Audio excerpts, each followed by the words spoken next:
강원도 정선에서 산불이 10시간 넘게 이어지면서 밤새 진화 작업이 계속됐습니다. 주말에도 한파가 계속되는 가운데 건조한 날씨와 강한 바람에 산불 위험이 높습니다. 경기도 고양이 음식점에서 여성 2명이 흉기에 찔렸고 이 가운데 1명이 숨져 경찰이 용의자를 추적하고 있습니다. 전남 목포에선 차량이 바다에 빠져 1명이 구조됐습니다. 계엄 당시 곽종근 전 특수전 사령관으로부터 대통령 지시라며 의원을 끌어내라고 명령받았다는 군 지휘관 증언이 나왔습니다. 오늘도 서울 광화문 일대에선 대규모 탄핵 찬반 집회가 열립니다. 트럼프 미국 대통령이 우크라이나 전쟁 종전 협상에 젤렌스키 대통령이 참여하는 것이 중요하지 않다고 말했습니다. 젤렌스키 대통령은 미국 특사를 만난 뒤 거듭 대화 의지를 보였습니다. 여러분 안녕하십니까? 토요일 아침 뉴스광장입니다. 네, 먼저 밤사이 산불 소식부터 전해드립니다. 어제 저녁 강원도 정선군에서 난 산불이 벌써 10시간 넘게 계속되고 있습니다. 진화 작업이 어려움을 겪으면서 인근 주민들은 뜬 눈으로 밤을 새우고 있습니다. 현장에 취재 기자 나가 있습니다. 정상빈 기자, 현재 산불 상황 전해주시죠. 네, 밤새 진화 작업이 계속됐지만 지금도 산불은 이어지고 있습니다. 길게 띠를 이룬 불이 산등성이를 따라 계속 확산하고 있습니다. 다행히 바람은 강하지 않아서 산불 확산 속도는 빠르지 않습니다. 어제 저녁 7시쯤 강원도 정선군 열양면 유천리의 한 야산에서 불이 났습니다. 산림당국은 밤사이 인력 140여 명과 장비 20여 대를 동원해 진화 작업을 벌였습니다. 하지만 산세가 험해 접근 자체가 어려운 데다 날이 어두워 진화 헬기도 투입하지 못했습니다. 현재 산불 진화율은 40%입니다. 지금까지 산림 약 5만 제곱미터가 불에 탄 것으로 추정되고 있습니다. 민가 주변에는 소방 차량이 배치되는 등 방어선이 구축된 상태인데요. 산불 진행 방향에 위치한 주택 3가구는 만일의 사태에 대비해 대피 조치가 이뤄졌습니다. 밤사이 산불이 도로와 민가 주변까지 접근하면서 인근 주민들은 혹시 불이 번지지 않을까 뜬 눈으로 밤을 보내야 했습니다. 정선군은 재난 문자 메시지를 보내 산불 발생 장소와 시간을 알리고 인근 주민들은 주의해야 한다고 강조했습니다. 산림당국은 날이 밝는 대로 진화헬기 6대와 인력 240여 명, 장비 30대 등을 동원해 집중 진화에 나설 계획입니다. 또 강원 영동 지역에 건조경보가 내려진 가운데 크고 작은 산불이 잇따르는 만큼 각별한 주의를 당부했습니다. 지금까지 강원도 정선군 산불 현장에서 KBS 뉴스 정상빈입니다. 네, 이렇게 동쪽 지역이 특히나 많이 메말라 있고 또 바람까지 강한 곳이 많습니다. 추가로 발화 위험이 어느 때보다 높은 상황입니다. 산불과 진화 상황은 계속해서 전해드리겠습니다. 네, 그럼 김민경 기자가 전반적인 기상 상황 짚어드리겠습니다. 맑고 파란 하늘 아래 도심 가득 찬 공기가 내려앉았습니다. 이번 주 내내 몰아친 찬바람. 오늘도 대부분 지방의 체감 온도는 한낮에도 영하권에 머물겠습니다. 휴일인 내일도 내륙 지방의 아침 기온이 영하 10도 안팎까지 내려가는 등 추위는 모레까지 이어집니다. 찬바람에 바다 위로 눈구름이 만들어져 울릉도 독도와 충남과 호남의 서해안에는 내일까지 눈이 더 내리겠습니다. 서해안과 달리 동해안 지역은 이달 들어서도 눈이나 비가 거의 오지 않아 메마른 날씨가 이어지고 있습니다. 산불 위험도 급증하고 있습니다. 특히 다음 주 초엔 한반도 남쪽엔 고기압이, 북쪽에는 저기압이 자리 잡으며 건조한 서풍이 밀려옵니다. 산맥을 넘은 바람은 더 거세져 동해안 지역에는 건조하고 강력한 바람, 양간지풍이 예상됩니다. 다음 주 화요일 전후로 남부북쪽 기압계가 형성되는 가운데 기압 경도력이 강해지면서 동해안 지역에 매우 강하고 건조한 바람이 몰아칠 가능성이 높겠습니다. 건조특보도 더욱 강화됐습니다. 강원 산지와 해안, 영남 해안에는 건조경보, 서울 등 중부 내륙과 영남 등지에는 건조주의보가 발효 중입니다. 그 어느 때보다 바싹 메마른 땅에 강풍까지 더해져 산불 위험이 높은 만큼 산림과 가까운 곳에선 쓰레기 등을 태우지 말아야 하고 담뱃불 등의 작은 불씨도 반드시 확인해 꺼야 합니다. KBS 뉴스 김민경입니다. 어제 국회 청문회장에는 곽종근 전 특수전 사령관 예하부대 지휘관들이 나와 증언을 했습니다. 곽 전 사령관으로부터 대통령 지시라며 의원을 끄집어내라는 지시를 받았다는 내용입니다. 계엄 당시 국회에 출동한 707 특수임무단에 케이블타이 용도를 놓고 설전도 이어졌습니다. 방준환 기자입니다. 계엄 당시 국회의원을 끌어내란 지시를 하지 않았다고 한 윤석열 대통령. 박종근 전 사령관은 헌재 진술에서 의원을 끌어내라는 지시를 들었다고 했고 어제 청문회에 나온 예하부대 지휘관들도 같은 취지로 말했습니다. 국회의원을 끌어내라. 그리고 필요하면 전기를 차단해라도 이런 지시를 했기 때문에 또 그 지시를 이상현 단장에게 전달을 한 거죠.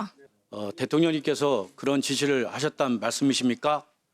하고 법무부 전했는데 하고 약간 이렇게 주저하시는. 이진우 전 수방사령관이 병력 투입을 위해 국회에 기란내를 요청했다는 증언도 나왔습니다. 병력을 안내해달라는 취지의 말을 계속했습니다. 저는 거듭 어렵다는 취지로 답변하였습니다. 국회에 투입된 707 특수임무단이 들고 온 케이블타이 용도를 두고 설전이 오갔습니다. 자, 이걸로 당기면은 이렇게 손이 조여집니다. 그렇죠? 그렇지 않습니까? 이렇게? 이게 수갑입니다. 구조상의 문을 봉쇄할 수 없습니다. 재생용 케이블타이로는 문 같은 것도 잠그고 하는 용도로 사용할 수가 있습니까? 네, 필요에 의해서는 사용할 수 있습니다. 이성훈 작전관은 작전 수행 시 두 종류의 케이블타이를 휴대한다면서도 박선원 의원이 보여준 건 포박용이 맞다고 말했습니다. KBS 뉴스 방준원입니다. 청문회에선 여야 공방 중에 기밀 사항인 국정원 직원의 실명과 직제가 공개되기도 했습니다. 국정원은 국가안보에 심대한 문제가 생길 수 있다며 곧바로 입장을 냈습니다. 장혁진 기자가 보도합니다. 정치인 등 체포 명단이 적힌 이른바 홍장원 메모. 민주당 박선원 의원은 메모와 자신을 연관시키는 의혹 제기에 필적을 비교한 사진을 띄우며 반발했습니다. 홍장호 메모를 내가 썼다라고 하는 식의 말이 있는데 글자체가 전혀 다르다라고 하는 것도 보여드리겠습니다. 그러면서 국정원에서 긴급 공작 지시가 내려졌다고 주장했습니다. 국정원 오호령 1차장 해외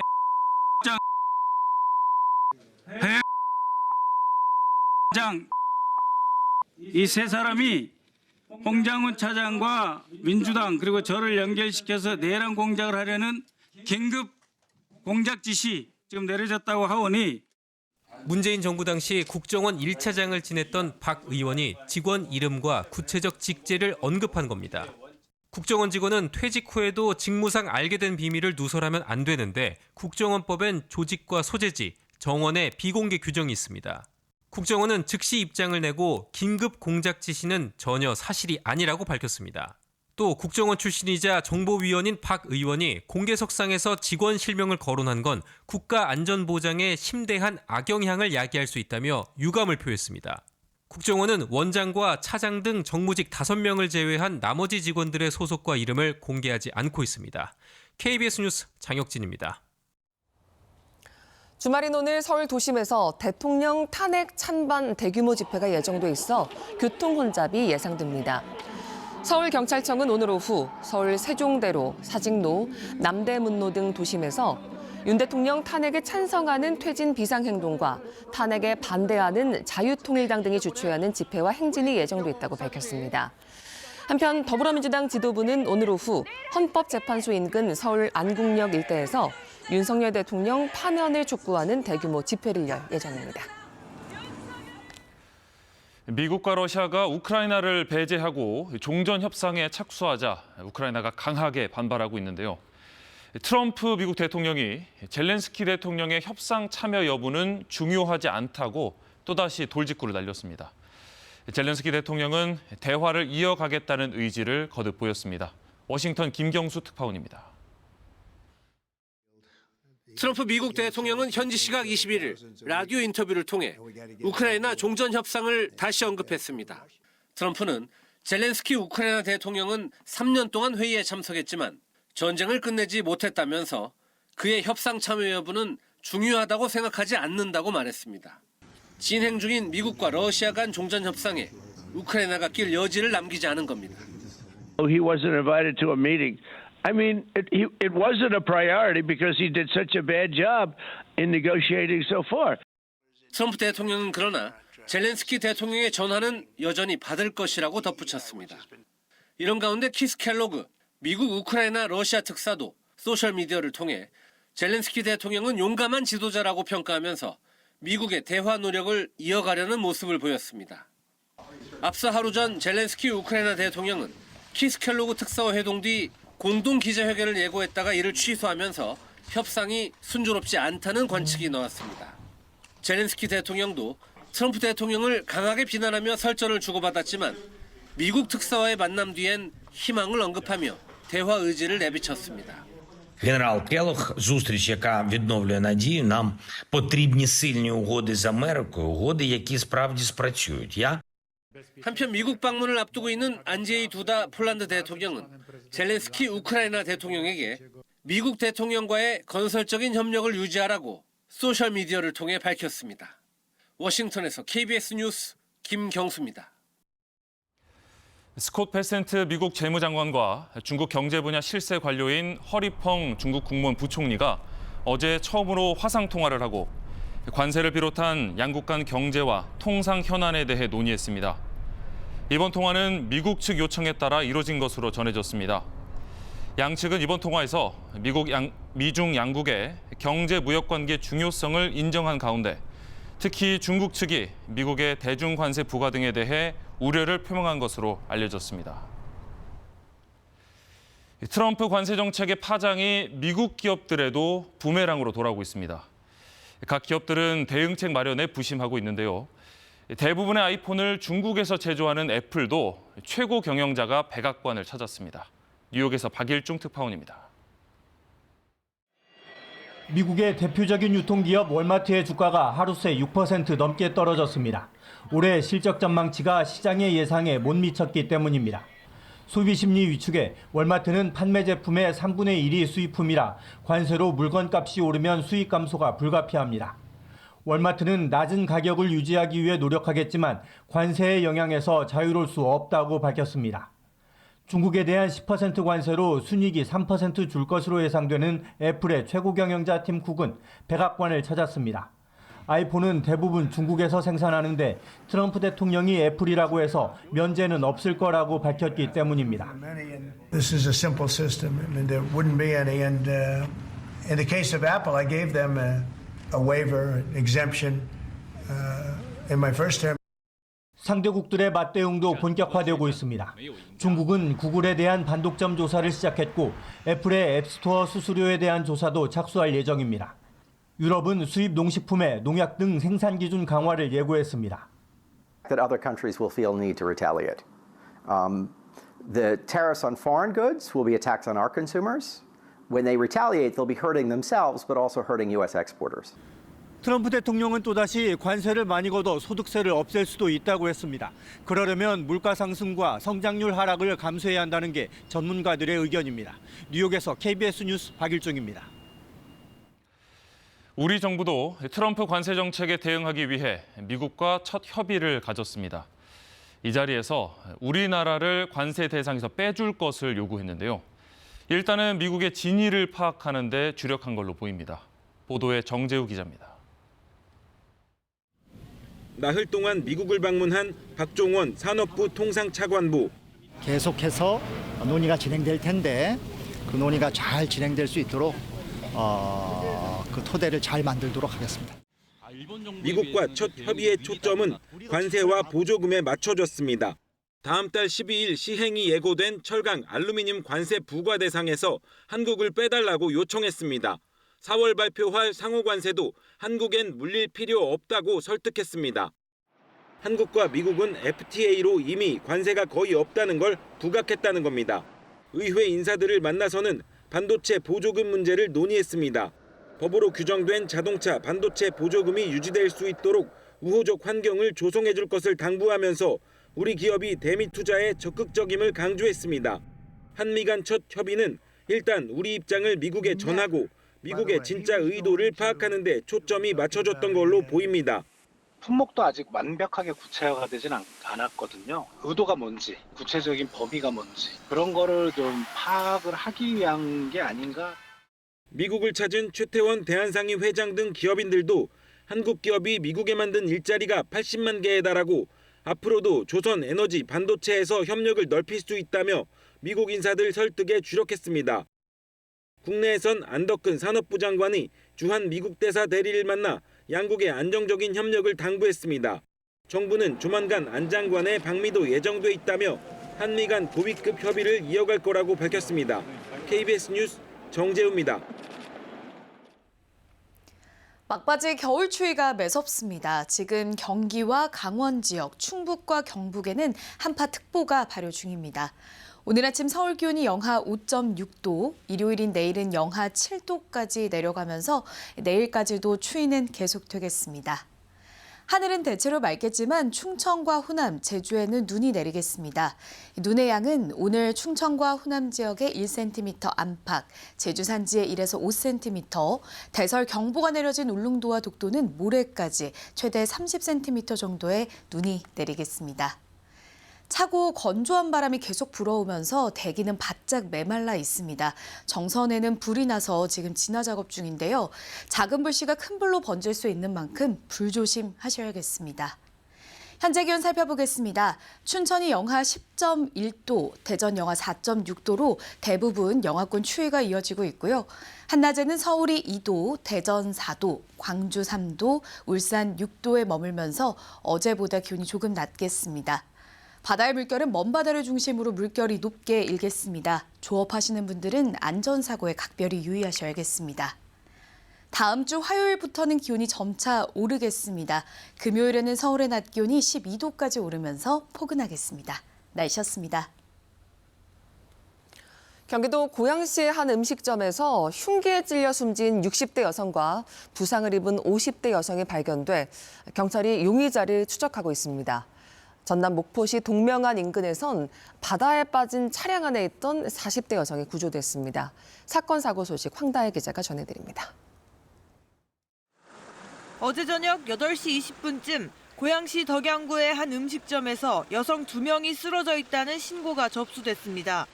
경찰과 소방당국은 현장에서 흉기에 찔려 숨진 60대 여성과 부상을 입은 50대 여성을 발견했습니다.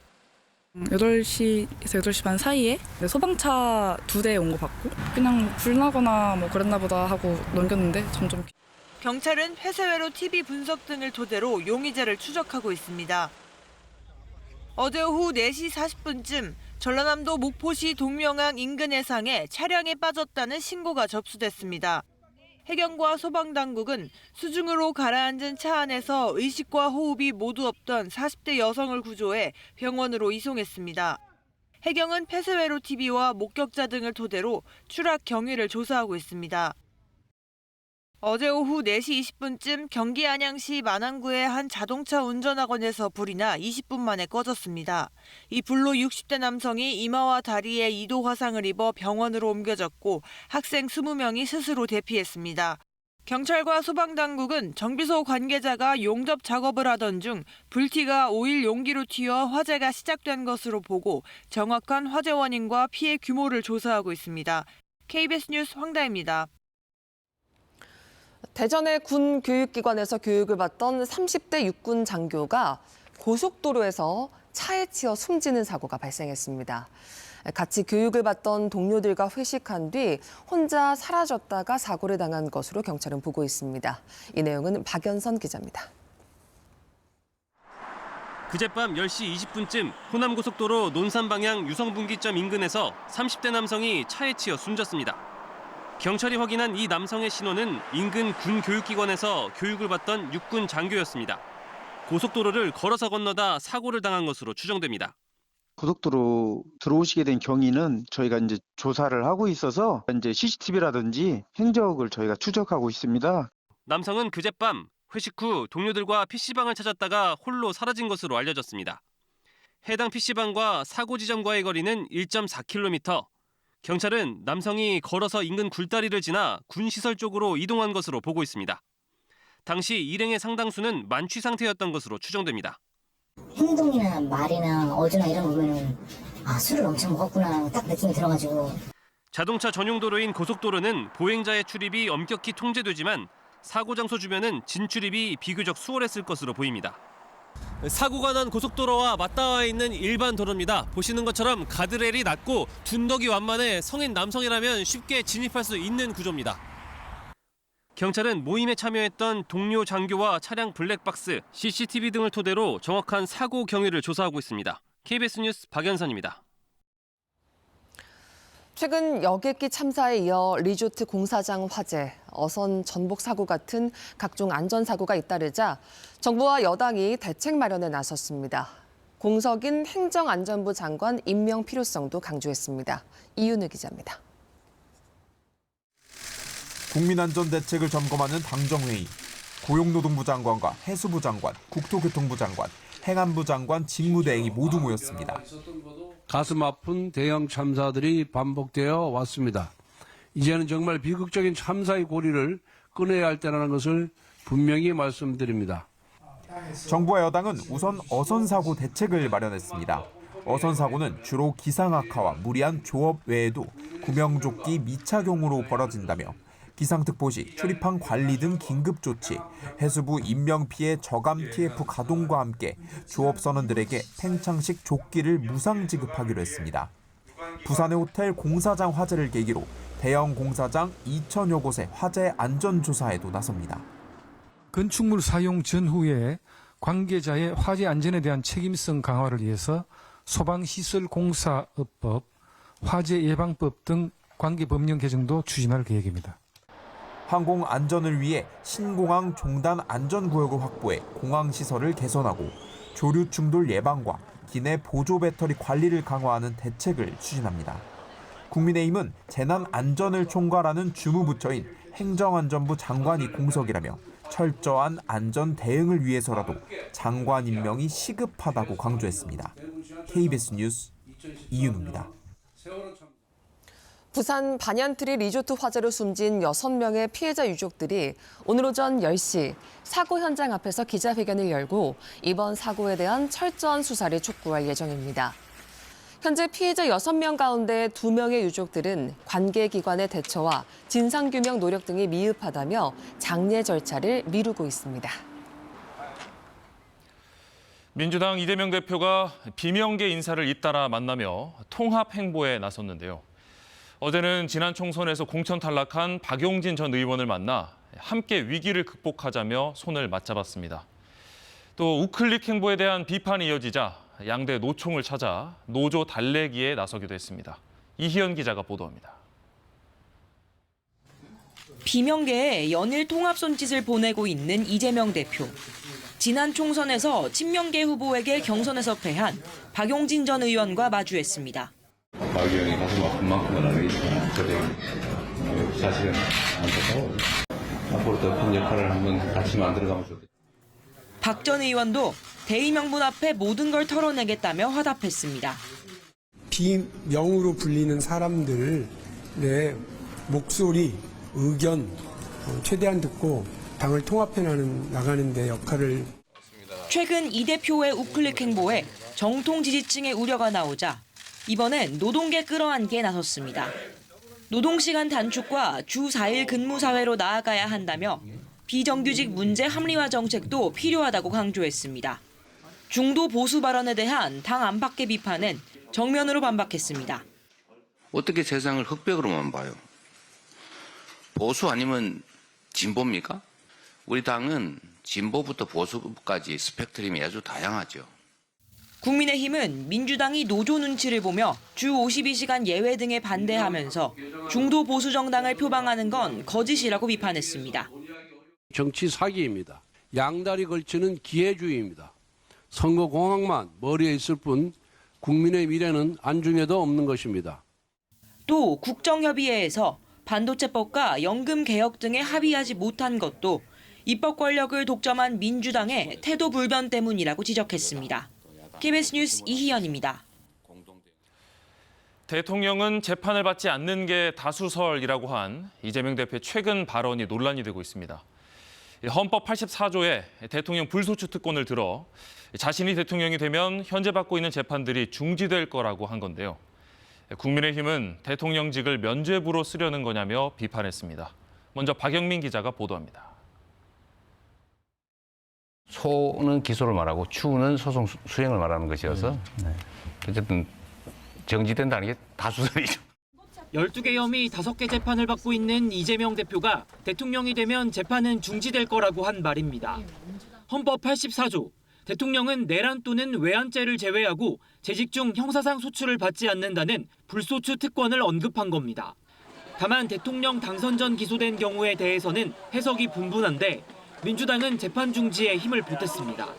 대통령이 직무를 수행하는 중에는 재판이 정지된다고 보는 것이 합당하죠. 그것이 헌법 밖의 다수설이라고 하는 것이 또 사실이고요. 국민의힘은 벌써부터 김칫국을 마시고 있다며 대통령직을 면죄부로 이용하려 하냐고 지적했습니다.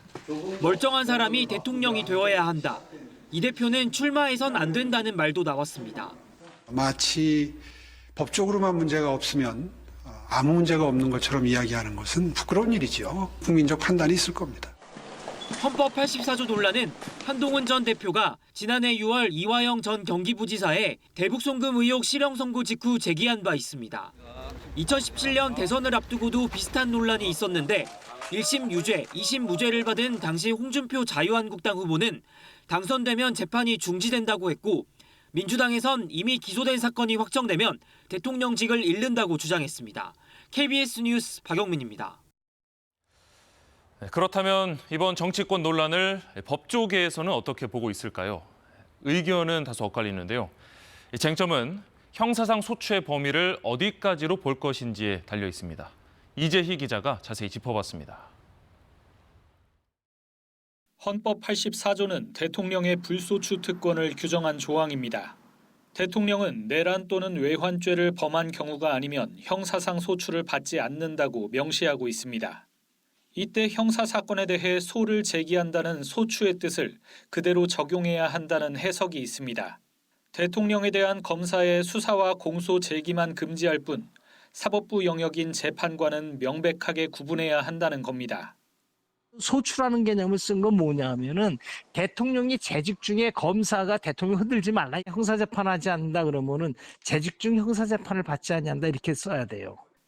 반면 대통령의 안정적인 국정 수행을 위해 마련된 헌법 84조의 취지를 존중해야 한다는 견해도 많습니다. 대통령에 당선되면 수사나 기소뿐 아니라 국정에 부담이 되는 기존 재판까지 중단돼야 한다는 의견입니다. 기소나 처벌이라는 어떤 공적인 이익보다는 대통령이 임기 중 직무에 집중해서 대한민국의 국정을 이끌어가는 공익이 훨씬 더 크다. 소추의 범위를 어디까지 봐야 하는지는 학계에서도 논의만 있을 뿐 일치된 정설은 없다고 전문가들은 설명했습니다. KBS 뉴스 이재입니다. 이어서 한국도로공사 연결해 이 시각 교통 상황 알아보겠습니다. 네, 아직까지 이 시각 교통 상황 무난합니다. 주말인 오늘 아침에도 한파가 기승을 부리고 있죠. 지난 주말에는 반짝 기온이 올라 근교 나들이 교통량 많았는데요. 다시 영하권으로 기온이 뚝 떨어지면서 이번 주말 고속도로의 교통량도 함께 낮아질 전망입니다. 밤사이 발생한 사고 처리 상황부터 짚어드립니다. 153번 평택 시흥고속도로 평택 방향으로 조합나들목 부근에서 화물차 관련 사고 처리 이어지고 있고요. 120번 경인고속도로 인천 쪽도 부평 부근 4차로가 승용차 관련 사고로 인해 막혀 있습니다. 45번 중부내륙고속도로 양평 쪽은 충주분기점 부근에서 오늘 오전 6시 12분경 사고가 발생해 있습니다. 2차로와 3차로 막혀 있어서 전방 주시 잘해주셔야겠고요. 반대 창원 쪽으로도 창녕 부근 2차로에서는 고장난 화물차 처리하기 때문에 2차 사고에 대비해 주셔야겠습니다. 지금까지 고속도로 교통방송이었습니다. 2월의 마지막 주말에도 찬바람이 강하게 불어오고 있습니다. 이번 주말에도 한파는 이어지겠습니다. 경기와 강원, 충북과 경북 지역에 한파특보가 내려져 있는데요. 날은 대체로 맑겠지만 충청과 호남, 제주를 중심으로는 눈 소식도 들어 있습니다. 충청과 호남, 제주에는 1cm 안팎의 눈이 내리겠고 제주 산지에 1에서 5cm 예상됩니다. 대설 경보가 내려진 울릉도와 독도에는 최대 30cm 정도의 눈이 모레까지 이어지겠습니다. 건조한 바람이 계속 불어오면서 대기는 메말라 있습니다. 정선에는 화재가 발생해서 지금 산불 진화 중인데요. 작은 불씨가 큰 불로 번질 수 있는 만큼 꺼진 불도 다시 한번 살펴보셔야겠습니다. 현재 기온 살펴보겠습니다. 철원이 영하 11.6도, 서울 영하 5.1도로 어제보다 기온이 조금 높긴 하지만 영하권 추위가 이어지고 있습니다. 한낮에는 철원 1도, 대전 4도, 부산 7도에 머물겠습니다. 바다의 물결은 먼 바다를 중심으로 최고 3.5m까지 높게 일겠습니다. 조업하시는 분들은 안전사고에 유의하셔야겠습니다. 다음 주 화요일부터는 기온이 점차 오르면서 추위가 누그러지겠습니다. 금요일에는 서울의 낮 기온이 12도까지 오르면서 금세 봄 기운을 느낄 수 있겠습니다. 날씨 정보 전해드렸습니다. 강원도 정선에서 산불이 10시간 넘게 이어지면서 밤새 진화 작업이 계속됐습니다. 주말에도 한파가 계속되는 가운데 건조한 날씨와 강한 바람에 산불 위험이 높습니다. 경기도 고양의 음식점에서 여성 2명이 흉기에 찔렸고 이 가운데 1명이 숨져 경찰이 용의자를 추적하고 있습니다. 전남 목포에선 차량이 바다에 빠져 1명이 구조됐습니다. 계엄 당시 곽종근 전 특수전 사령관으로부터 대통령 지시라며 의원을 끌어내라고 명령받았다는 군 지휘관 증언이 나왔습니다. 오늘도 서울 광화문 일대에선 대규모 탄핵 찬반 집회가 열립니다. 트럼프 미국 대통령이 우크라이나 전쟁 종전 협상에 젤렌스키 대통령이 참여하는 것이 중요하지 않다고 말했습니다. 젤렌스키 대통령은 미국 특사를 만난 뒤 거듭 대화 의지를 보였습니다.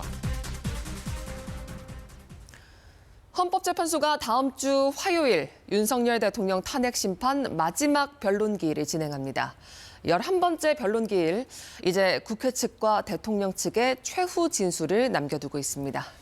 헌재는 재판관 평의를 거쳐 최종 결론을 내리게 되는데요. 선고는 다음 달 중순에 이뤄질 것으로 예상됩니다. 김태훈 기자의 보도입니다. 윤 대통령 탄핵 심판 변론 절차가 다음 주 화요일 25일에 마무리됩니다. 국회가 윤 대통령 탄핵 소추안을 가결한 지 73일 만입니다. 헌법재판소는 모두 10차례 변론 기일을 통해 증인 16명을 신문하며 집중 심리를 이어갔습니다. 이제 남은 건 사실상 국회 탄핵 소추단과 윤 대통령 측의 최후 진술뿐입니다. 그날은 증거 채택이 되었으나 증거 조사를 하지 않은 증거 조사를 포함하여 양측 대리인들의 종합 변론과 당사자의 최종 의견 진술을 듣는 절차를 진행하겠습니다.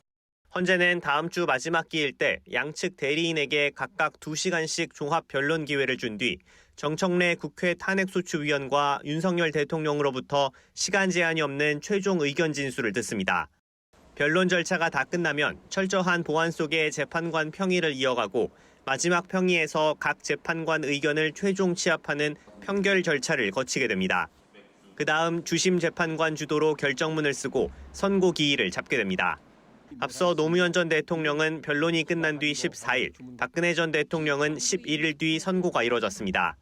유일한 변수로는 마은혁 재판관 후보자의 선고 전 취임 가능성이 꼽히는데 이번 사건은 8인 체제에서 심리를 이어온 만큼 마 후보자가 선고에 참여할 가능성은 낮습니다. 이에 따라 법조계에선 윤 대통령 탄핵 심판 선고는 다음 달 중순에 이뤄질 거라는 예상이 우세합니다. KBS 뉴스 김태훈입니다. 네, 이렇게 윤석열 대통령에 대한 탄핵 심판 변론 절차는 마무리 단계에 접어들었습니다. 그제까지 10차례 변론기일에서 나온 쟁점별 주요 증언들 강푸른 기자가 정리해드립니다. 비상계엄을 선포합니다.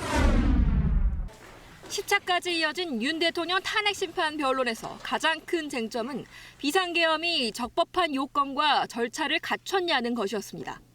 국무회의가 아니라면 뭐하러 그냥 11명 올 때까지 대통령께서 비상계엄 선포를 30분 가까이 미루면서 기다릴 필요가 없는 것 아니겠습니까? 통상의 국무회의와는 달랐고 또 형식적인 또 실체적인 흠결이 있었다고 생각합니다. 국회 소추단 측은 의료인 처단, 국회 활동 금지 등을 담은 포고령이 위법하다고 주장했고 윤 대통령 측은 김용현 전 국방장관이 작성했지만 비상계엄이 순조롭게 해제돼 위법성이 없다고 맞섰습니다. 전공이 이걸 제가 왜 집어넣냐 웃으면서 이렇게 얘기를 하니 계고한다는 측면에서 그냥 뒀습니다 해서 저도 웃으면서 그냥 놔뒀는데 그 상황은 기억하고 계십니까? 기억합니다. 지금 말씀하시니까 기억납니다. 윤 대통령이 계엄 해제 요구안 가결을 막기 위해 국회를 봉쇄하고 정치인 체포를 지시했는지 역시 쟁점이었습니다. 안에 들어가서 그 안에 있는 일을 빨리 끌어내라 하는 부분들이 당연히 그게 국회의원이라고 생각을 하고 그렇게 이해했습니다. 의원이면 의원이지 인원이라는 말을 저는 써본 적이 없습니다. 꺼내내는 지시가 없었고 제가 기억하기에는 뭐 있었다 한들 안 됐을 겁니다. 정확하게 워딩이 본청 안으로 들어가라. 국회의원을 끌어내라. 이렇게 했단 말입니까? 그렇습니다. 내부로 들어가서 의원들을 끌어내라. 중앙선거관리위원회에 군 병력을 투입한 데 대해서도 양측은 팽팽히 맞섰습니다. 제가 김용현 장관에게 얘기를 한 겁니다. 선관위의 전산 시스템이 어떤 것들이 있고 어떻게 이것이 가동되고 있는지를 스크린을 하라. 단순 점검의 목적이었다면 계엄을 선포하자마자 영장주의를 모두 무시하면서까지 선관위에 계엄군을 투입할 이유가 없습니다. 윤 대통령 측은 부정선거 의혹을 검증하려 계엄을 선포했다고 주장했지만 의혹을 뒷받침할 결정적인 증거는 탄핵 심판 내내 나오지 않았습니다. KBS 뉴스 강푸른입니다. 그런데 윤석열 대통령 측이 공수처의 이른바 영장 쇼핑 문제와 위법 수사 의혹을 다시 제기했습니다.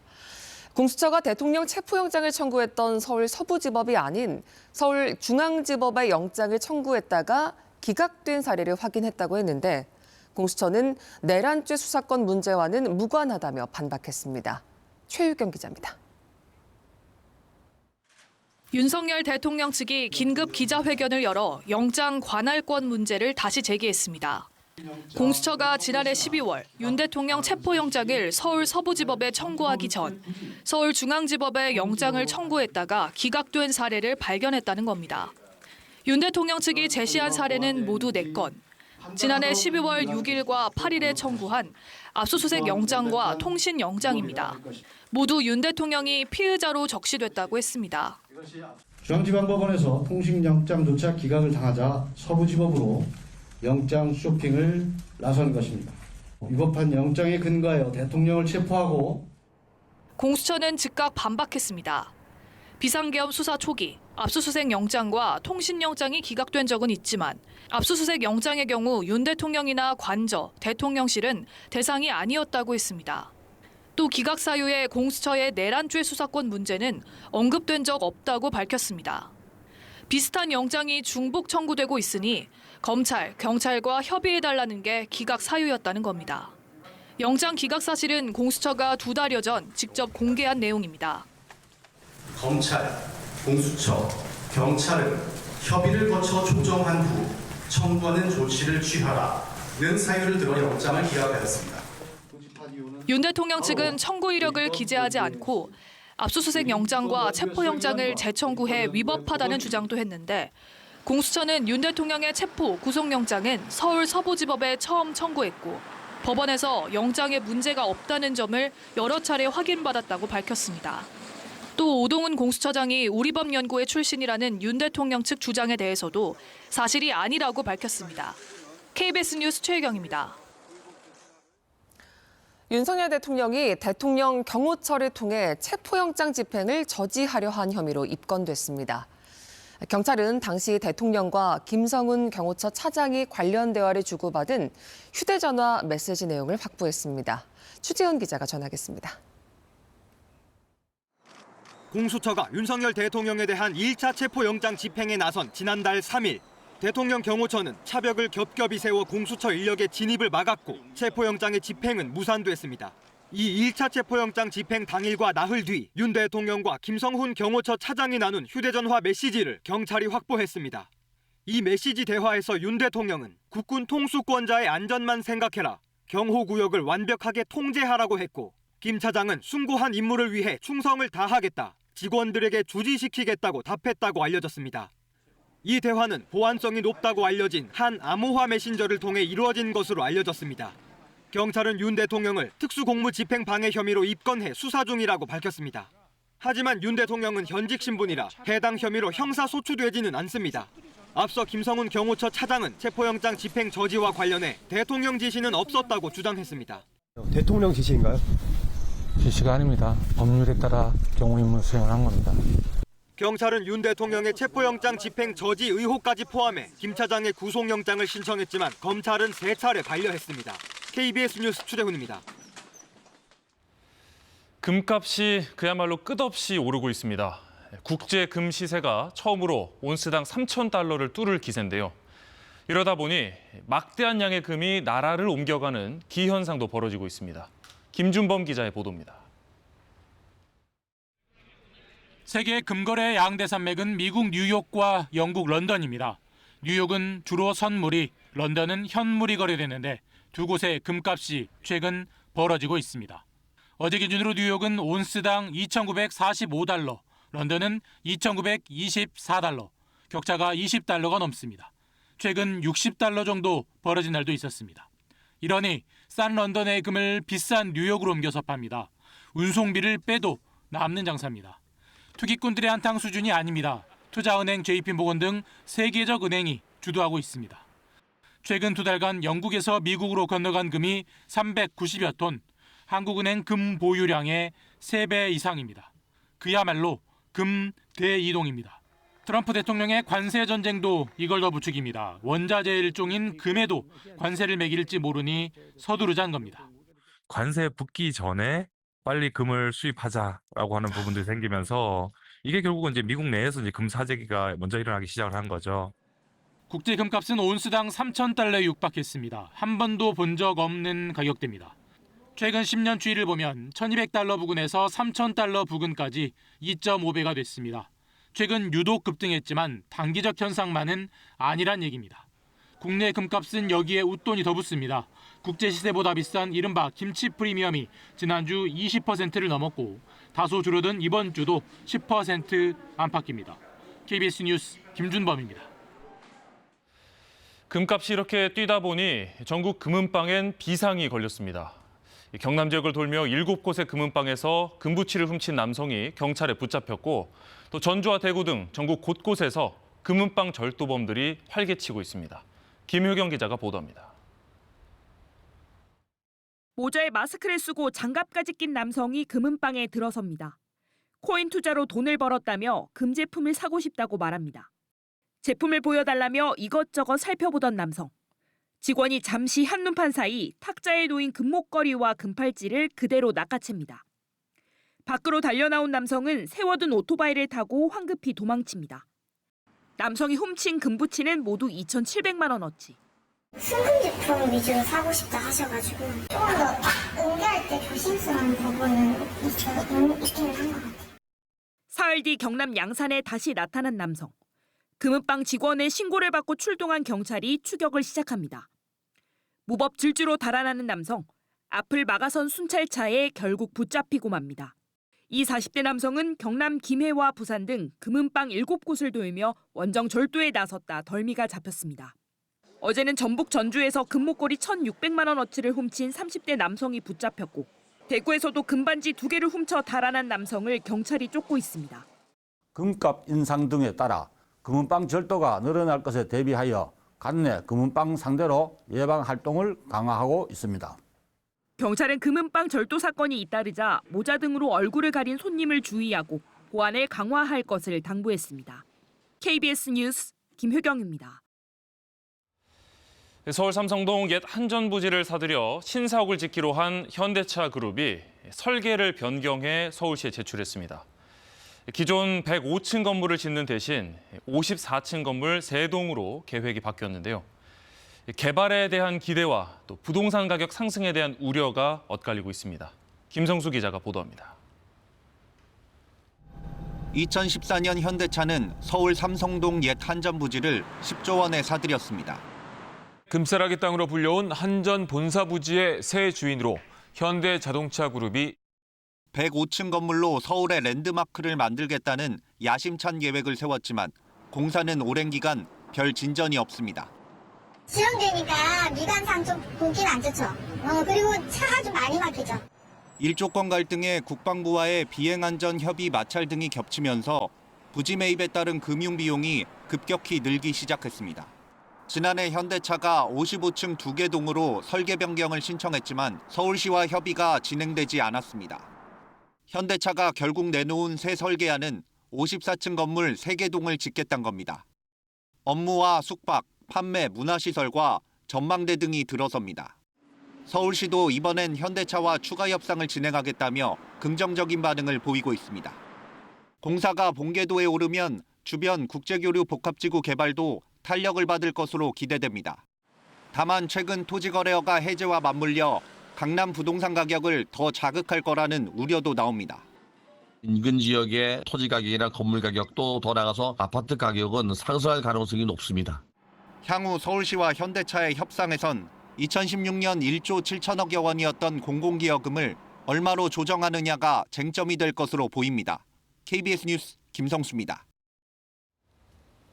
개 식용을 위한 사육과 유통, 판매를 금지하는 법이 시행된 지 반년이 지났습니다. 일단 2027년 2월까지 처벌은 유예된 상태인데요. 이런 틈을 타서 집단 사육과 도살이 여전히 자행되고 있습니다. 민수아 기자가 현장을 취재했습니다. 인적이 드문 도심 외곽의 한 농장. 철제 사육장 10여 개의 개들이 갇혀 있습니다. 다리가 불편해 제대로 서 있지 못하는 개도 보입니다. 어린 강아지부터 성견까지 60마리가 넘습니다. 사육장 아래 바닥은 오물과 털이 뒤엉켜 있습니다. 주변엔 전기봉과 흉기도 발견돼 불법 도축이 이루어졌음을 말해줍니다. 신청했어요. 어떻게 할 방법이 없죠. 크게 뭐 그렇게 나는 그 저기를 안 했지 생각을. 개뿐 아니라 염소 사체도 발견됐습니다. 동물보호단체는 전기봉 등으로 동물을 도축한 증거라며 동물보호법 위반이라고 지적합니다. 이렇게 오픈된 장소에서 도살한 경우는 처음이에요. 전기 새꼬챙이로 죽인 경우에 해당되거든요. 그거와 동종이 보는 앞에서, 개가 보는 앞에서 개를 도살하고. 이 농장은 개식용 종식법 시행을 앞두고 지난해 청주시에 폐업 보상을 신청했습니다. 기르던 개를 다 처분한 뒤 폐업 신청서를 내야 실제 보상이 진행되는데 개를 계속 키우면서 몰래 도축까지 한 겁니다. 불법 도축이 적발되자 농장주는 개 소유권을 모두 포기했습니다. 하지만 농장에 남은 개 60여 마리는 청주시가 보호소에 다 수용할 수 없어 대안을 찾고 있습니다. 지난해 8월 개 식용 종식법이 시행됐지만 처벌은 오는 2027년 2월까지 유예됐습니다. 이를 틈타 비위생적인 환경에서 식용개를 키운 뒤 불법 도축하는 일이 끊이지 않고 있습니다. KBS 뉴스 민수아입니다. 고령화와 노동력 부족, 우리 농업이 해결해야 할 핵심적인 미래 과제입니다. 그 대안으로 농업용 로봇이 부상하고 있는데 도심 빌딩 지하에서 1년 내내 딸기 재배가 가능한 단계까지 발전했다고 합니다. 송명희 기자가 취재했습니다. 도심 한복판에 있는 고층 빌딩. 지하 140제곱미터 작은 공간에 딸기 농장이 있습니다. 온도와 습도를 최적화한 쾌적한 공간에서 분주하게 움직이는 건 농부가 아닌 로봇. 탐스럽게 열린 딸기의 수분 작업도 벌의 행동을 흉내낸 로봇이 했습니다. 벌이 약간 이렇게 진동을 하면서 꽃가루를 묻혀주게 되는데 저희는 꽃을 잡아다가 진동을 시켜주고 그리고 안에서 바람을 일으킴으로써 꽃가루를 암술에게 전달시켜주게 됩니다. 100% 수분 성공으로 기형 딸기가 줄면서 상품성은 30% 나아졌습니다. 로봇의 팔만 바꿔주면 수확도 척척 해냅니다.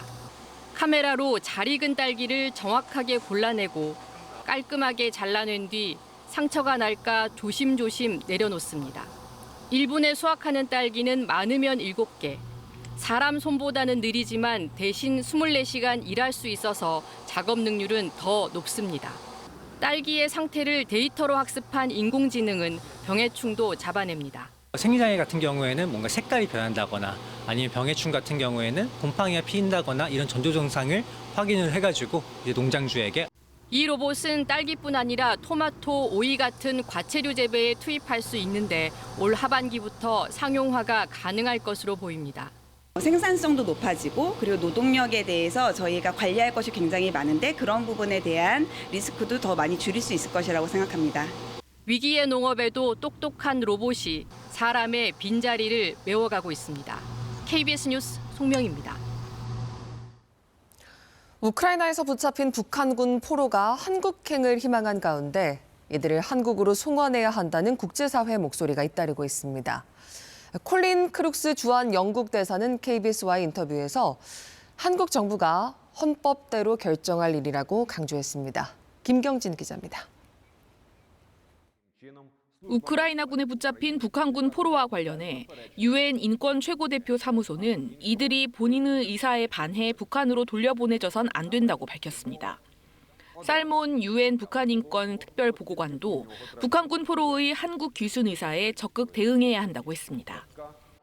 콜린 크룩스 주한 영국 대사는 KBS와의 인터뷰에서 한국 헌법을 통한 해결을 강조했습니다. 대한민국 정부가 한국 헌법대로 결정해야 된다고 생각합니다.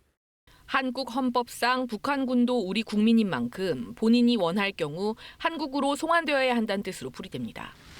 주북 영국 대사로 평양에도 있었던 크룩스 대사는 우크라이나 전쟁 3년간 우크라이나가 북한군의 무기 시험대가 됐다는 점을 우려했습니다.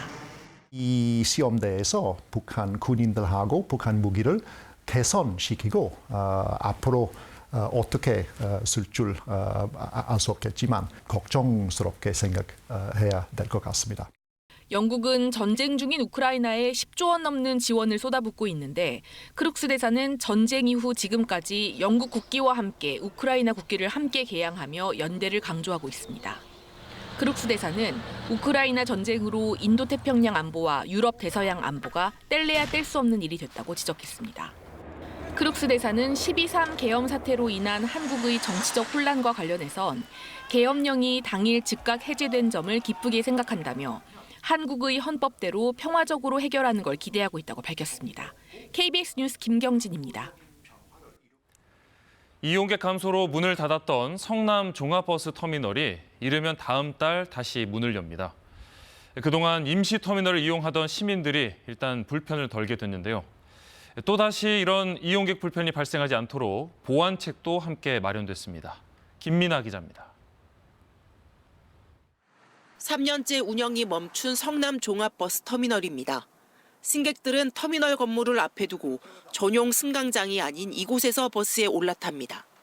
운영사가 코로나19로 인한 승객 감소 등을 이유로 터미널 영업을 종료하면서 이렇게 밖에서 임시 승하차가 이뤄지고 있는 겁니다. 날씨가 추울 때는 여러 가지 불편이 많아요. 오늘 같은 경우도 바람도 쐬고 추운데 저 도로 가서 내려주면은 택시가 바로 오는 그 옆에 있어서 좋은데. 하지만 이르면 다음 달 터미널 운영이 정상화됩니다. 시가 3차례 면허 신청을 검토한 끝에 결국 기존 운영사가 제출한 면허 신청을 받아들인 겁니다.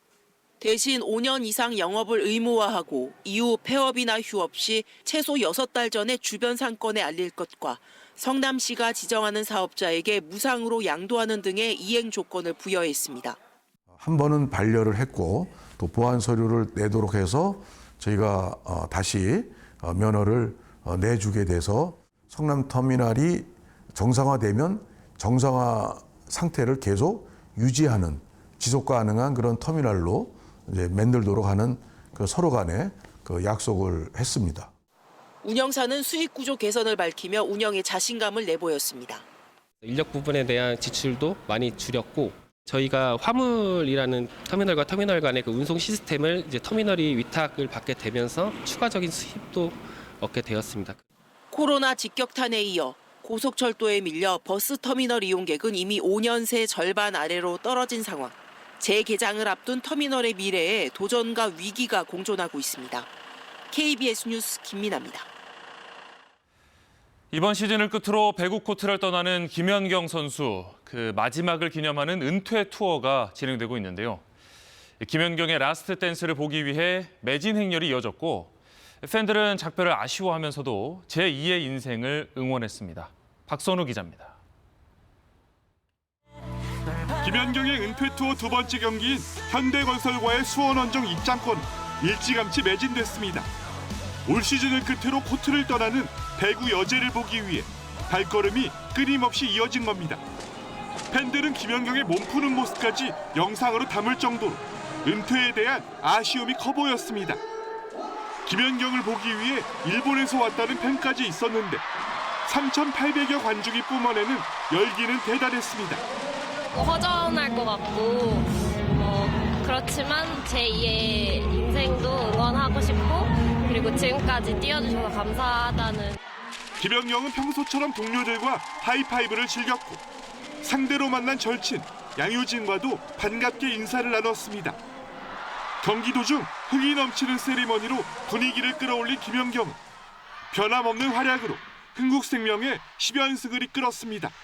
김연경은 양효진으로부터 유니폼이 든 액자, 강승영 감독에게 꽃다발을 전달받고 화려한 라스트 댄스를 즐겼습니다. 안녕하세요, 김연경입니다. 연전이 먼저 갑니다, 제가. 먼저 가고 이런 자리 마련해 주셔서 진심으로 감사드리고. 프로배구 흥행에 크게 기여한 김연경답게 오는 25일 홈경기 입장권도 모두 팔려 또 한 번 부른 관중이 몰릴 전망입니다. KBS 뉴스 박선우입니다. 지난 시즌 여자 프로농구 꼴찌 BNK가 올 시즌 2위를 확정했습니다. 한 시즌 만에 확 달라진 모습으로 대반전의 이야기를 써냈는데요. BNK 박정은 감독은 플레이오프에서도 또 한 번의 돌풍을 예고했습니다. 허솔지 기자입니다. 로 벗어나고 말았습니다. 김민아의 석점, 김민아 짧았습니다. 자, BNK는 오늘도 여전히 탈출하지 못하면서 지난 시즌 통틀어 단 6승, 꼴찌라는 불명예를 지우기 위해 BNK의 비시즌 여름은 혹독했습니다. 견뎌야지 생각만 하고. 지난 시즌에 아쉬웠던 부분을 털고자 정말 열심히 훈련을 했고요. 뜨거웠던 훈련과 새 얼굴 박혜진, 김소니아의 합류. 또 레전드 박정은 감독의 일타 강의 같은 지휘가 BNK의 강력한 무기가 됐습니다. 으쌰. 성재 잘했어. 그렇게 있으면 안 되고 그러고 뛰는데 이렇게 뛰면 어떻게 차서 자꾸 사이드 스텝 하려고 해야 되는데 그래야지 이 사람이 페이크에 안 속는데. 개막 6연승으로 지난해 거둔 승수를 1라운드에 채웠고 4라운드 중반까지 1위 질주. 막판 우리은행에 밀려 정규리그를 2위로 마쳤지만 BNK는 분명 달라졌습니다. 팬분들은 한 50 되는 것 같고요. 선수가 30, 선수가 40, 제가 10 이 정도 해야 될 것 같습니다. 이제 플레이오프를 앞두고 BNK는 또 한 번의 돌풍을 예고합니다. 끝내는 정말 저 높은 곳에서 지금 기회가 있을 때 저는 최선을 다해서 끝까지 한번 달려볼 생각입니다. 감사합니다. 파이팅! KBS 뉴스 허솔지입니다. 오늘도 옷차림 따뜻하게 하셔야겠습니다. 2월의 마지막 주말까지도 한파가 이어지고 있습니다. 경기와 강원, 충북과 경북 지역에 한파특보가 내려져 있는데요. 오늘 서울의 아침 기온이 영하 5.6도, 일요일인 내일은 영하 7도까지 떨어지겠습니다. 날은 대체로 맑을 텐데요. 찬바람이 만들어내는 구름 때문에 충청과 호남, 제주에는 눈 소식이 있습니다. 눈의 양은 적겠습니다. 충청과 호남 지역에 1cm 안팎, 제주 산지에 1에서 5cm 정도입니다. 다만 대설 경보가 내려진 울릉도와 독도에는 모레까지 최대 30cm 정도의 많은 눈이 쌓이겠습니다. 동쪽 지역을 비롯해 내륙 곳곳에 건조특보가 발효 중입니다. 산불이 나지 않도록 불조심하셔야겠습니다. 현재 기온은 서울이 영하 5.1도, 부산 영하 1.9도로 영하권 추위가 이어지고 있고요. 한낮에도 청주 3도, 광주 3도, 울산 6도로 춥겠습니다. 바다의 물결은 먼바다를 중심으로 최고 3.5m까지 매우 높게 일겠습니다. 조업하시는 분들은 안전사고에 각별히 유의하셔야겠습니다. 다음 주 화요일부터는 점차 기온이 오름세를 보이겠습니다. 금요일에는 서울의 낮 기온이 12도까지 오르면서 날이 포근해지겠습니다. 날씨 정보 전해드렸습니다. 강원도 정선에서 산불이 10시간 넘게 이어지면서 밤새 진화 작업이 계속됐습니다. 주말에도 한파가 계속되는 가운데 건조한 날씨와 강한 바람에 산불 위험이 높습니다. 경기도 고양이 음식점에서 여성 2명이 흉기에 찔렸고 이 가운데 1명이 숨져 경찰이 용의자를 추적하고 있습니다. 전남 목포에선 차량이 바다에 빠져 1명이 구조됐습니다. 계엄 당시 곽종근 전 특수전 사령관으로부터 대통령 지시라며 의원을 끌어내라고 명령받았다는 군 지휘관 증언이 나왔습니다. 오늘도 서울 광화문 일대에선 대규모 탄핵 찬반 집회가 열립니다. 트럼프 미국 대통령이 우크라이나 전쟁 종전 협상에 젤렌스키 대통령이 참여하는 것이 중요하지 않다고 말했습니다. 젤렌스키 대통령은 미국 특사를 만난 뒤 거듭 대화 의지를 보였습니다.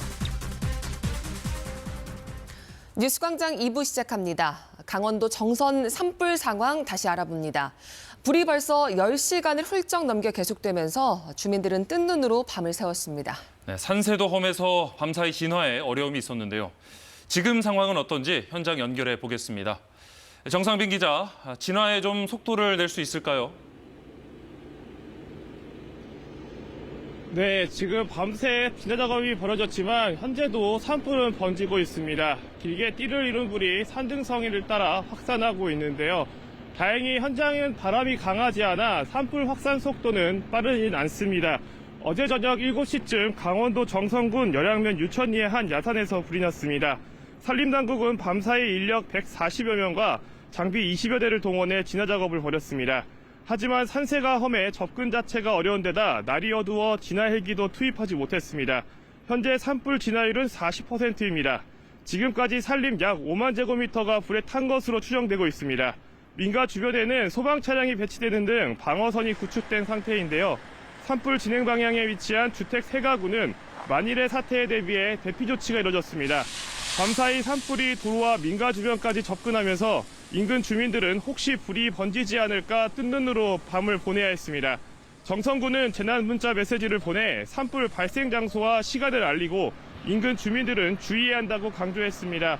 현재 날이 밝아서 진화헬기가 투입되고 있는데요. 산림당국은 진화헬기 6대와 인력 240여 명, 장비 30대 등을 동원해 집중 진화에 나설 계획입니다. 또 강원 영동 지역에 건조경보가 내려진 가운데 크고 작은 산불이 잇따른 만큼 각별한 주의를 당부했습니다. 지금까지 강원도 정선군 산불 현장에서 KBS 뉴스 정상빈입니다. 당분간 추가로 불이 날 위험이 어느 때보다 높은 상황입니다. 동쪽 지역이 특히나 많이 메말라 있고 또 바람까지 강한 곳이 많기 때문에 불시 철저하게 관리하셔야겠습니다. 전반적인 기상 상황은 김민경 기자가 전해드립니다. 맑고 파란 하늘 아래 도심 가득 찬 공기가 내려앉았습니다. 이번 주 내내 몰아친 찬바람. 오늘도 대부분 지방의 체감온도는 한낮에도 영하권에 머물겠습니다.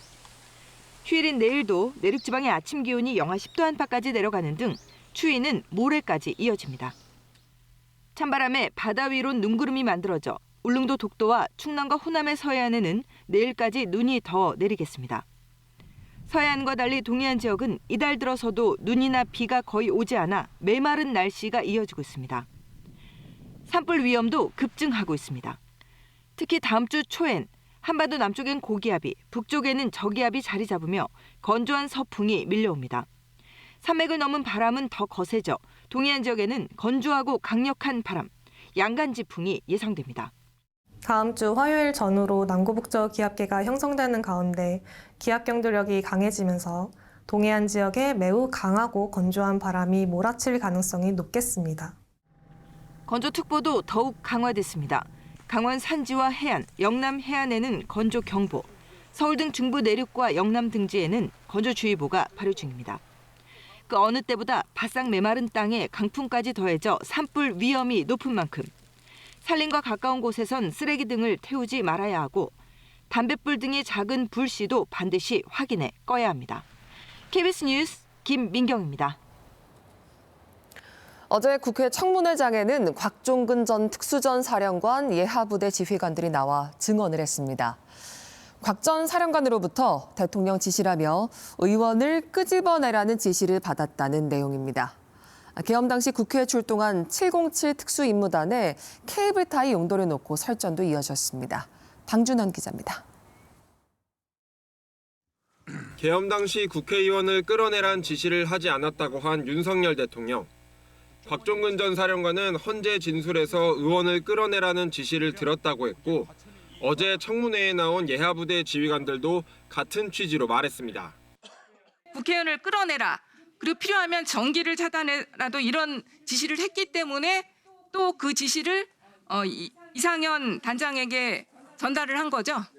대통령님께서 그런 지시를 하셨다는 말씀이십니까? 하고 법무부 전했는데 응 하고 약간 뭐 이렇게 주저하시는. 이진우 전 수방사령관이 병력 투입을 위해 국회에 길 안내를 요청했다는 증언도 나왔습니다. 병력을 안내해달라는 취지의 말을 계속했습니다. 저는 거듭 어렵다는 취지로 답변하였습니다.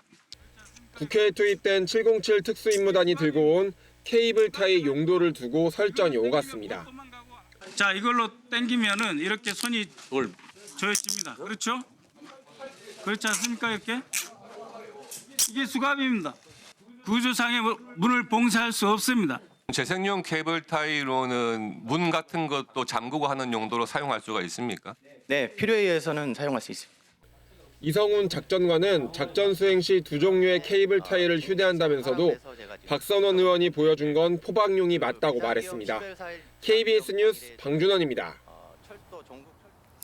청문회에선 여야 공방 중에 기밀 사항인 국정원 직원의 실명과 직제가 공개되기도 했습니다.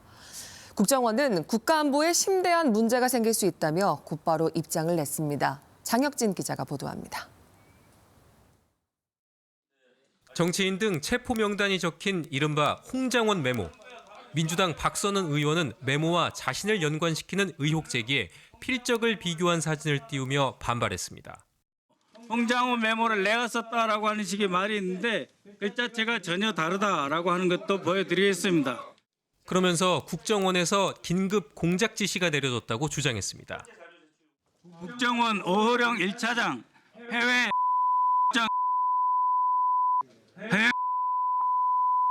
장 이 세 사람이 홍장훈 차장과 민주당 그리고 저를 연결시켜서 내란 공작을 하려는 긴급 공작 지시 지금 내려졌다고 하오니 문재인 정부 당시 국정원 1차장을 지냈던 박 의원이 직원 이름과 구체적 직제를 언급한 겁니다. 국정원 직원은 퇴직 후에도 직무상 알게 된 비밀을 누설하면 안 되는데 국정원법엔 조직과 소재지, 정원의 비공개 규정이 있습니다.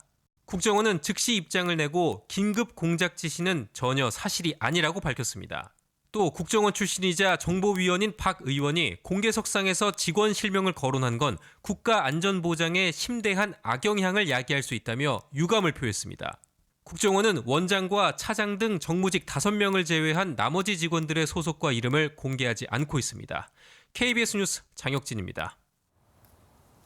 주말인 오늘 서울 도심에서 대통령 탄핵 찬반 대규모 집회가 예정돼 있어 교통 혼잡이 예상됩니다. 서울경찰청은 오늘 오후 서울 세종대로, 사직로, 남대문로 등 도심에서 윤 대통령 탄핵에 찬성하는 퇴진 비상행동과 탄핵에 반대하는 자유통일당 등이 주최하는 집회와 행진이 예정돼 있다고 밝혔습니다. 한편 더불어민주당 지도부는 오늘 오후 헌법재판소 인근 서울 안국역 일대에서 윤석열 대통령 파면을 촉구하는 대규모 집회를 열 예정입니다. 미국과 러시아가 우크라이나를 배제한 채 종전 협상을 진행하고 있는데요. 트럼프 대통령이 젤렌스키 대통령의 협상 참여 여부는 중요하지 않다고 또다시 돌직구를 날렸습니다. 젤렌스키 대통령은 대화를 이어가겠다는 의지를 거듭 내비쳤습니다. 워싱턴 김경수 특파원의 보도입니다. 트럼프 미국 대통령은 현지 시각 21일 라디오 인터뷰를 통해 우크라이나 종전 협상을 다시 언급했습니다. 트럼프는 젤렌스키 우크라이나 대통령은 3년 동안 회의에 참석했지만 전쟁을 끝내지 못했다면서 그의 협상 참여 여부는 중요하다고 생각하지 않는다고 말했습니다. 진행 중인 미국과 러시아 간 종전 협상에 우크라이나가 낄 여지를 남기지 않은 겁니다. He wasn't invited to a meeting. I mean, it wasn't a priority because he did such a bad job in negotiating so far. 트럼프 대통령은 그러나 젤렌스키 대통령의 전화는 여전히 받을 것이라고 덧붙였습니다.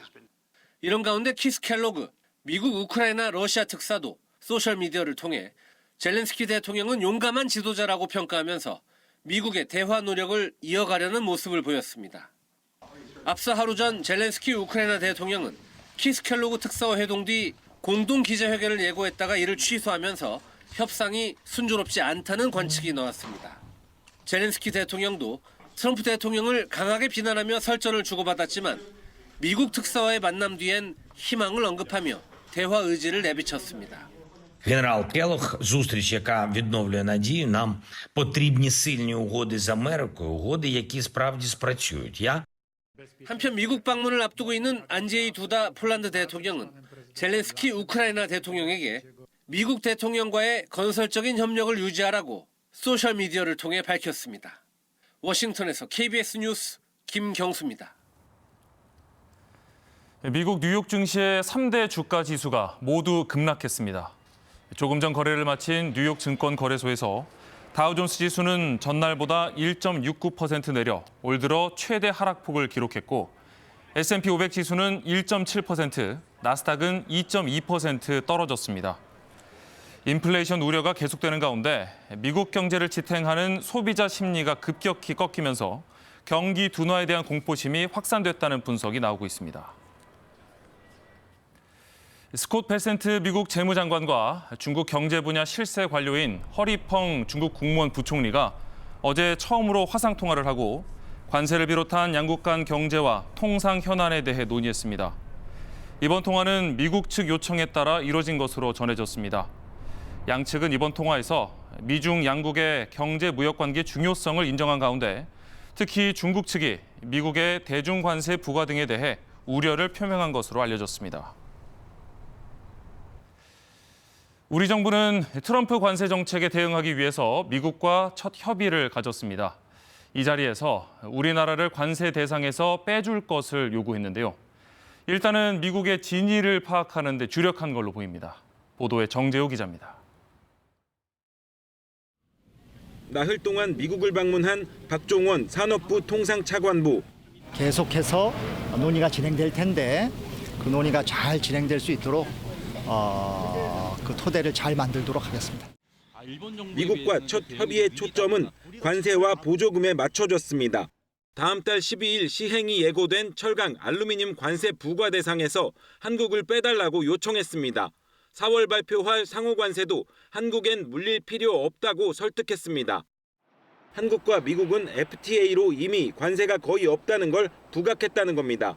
의회 인사들을 만나서는 반도체 보조금 문제를 논의했습니다. 법으로 규정된 자동차 반도체 보조금이 유지될 수 있도록 우호적 환경을 조성해 줄 것을 당부하면서 우리 기업이 대미 투자에 적극적임을 강조했습니다. 한미 간 첫 협의는 일단 우리 입장을 미국에 전하고 미국의 진짜 의도를 파악하는 데 초점이 맞춰졌던 걸로 보입니다. 품목도 아직 완벽하게 구체화가 되진 않았거든요. 의도가 뭔지, 구체적인 범위가 뭔지 그런 거를 좀 파악을 하기 위한 게 아닌가.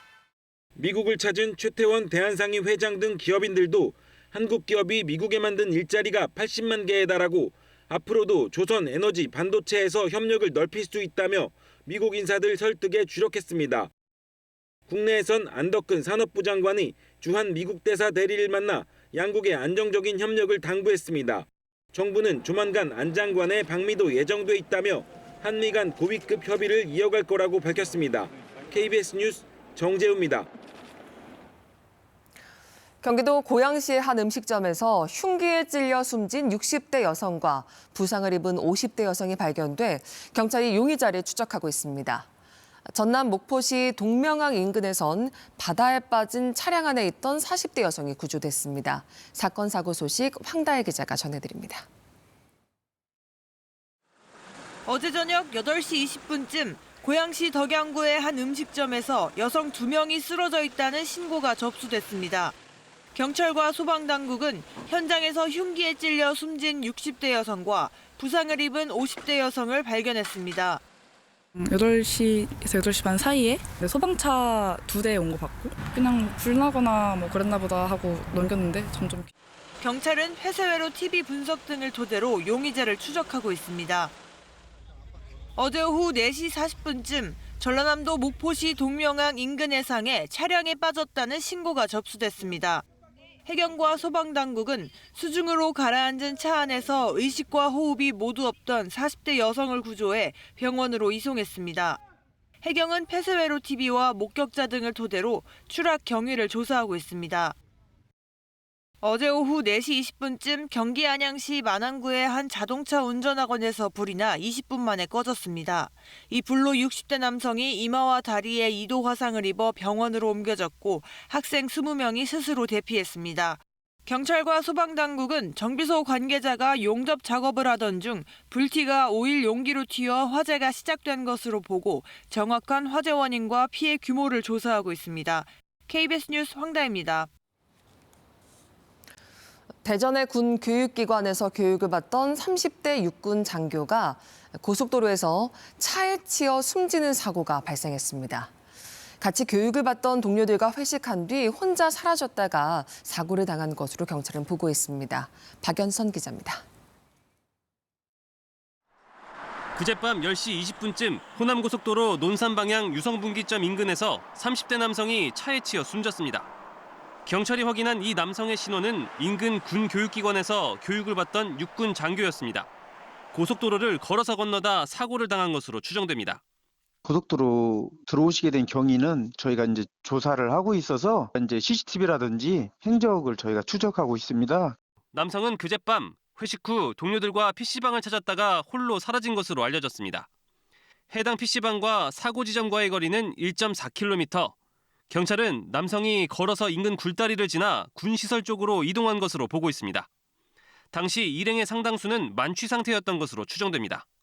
행동이나 말이나 어조나 이런 거 보면 술을 엄청 먹었구나 딱 느낌이 들어가지고. 자동차 전용 도로인 고속도로는 보행자의 출입이 엄격히 통제되지만 사고 장소 주변은 진출입이 비교적 수월했을 것으로 보입니다.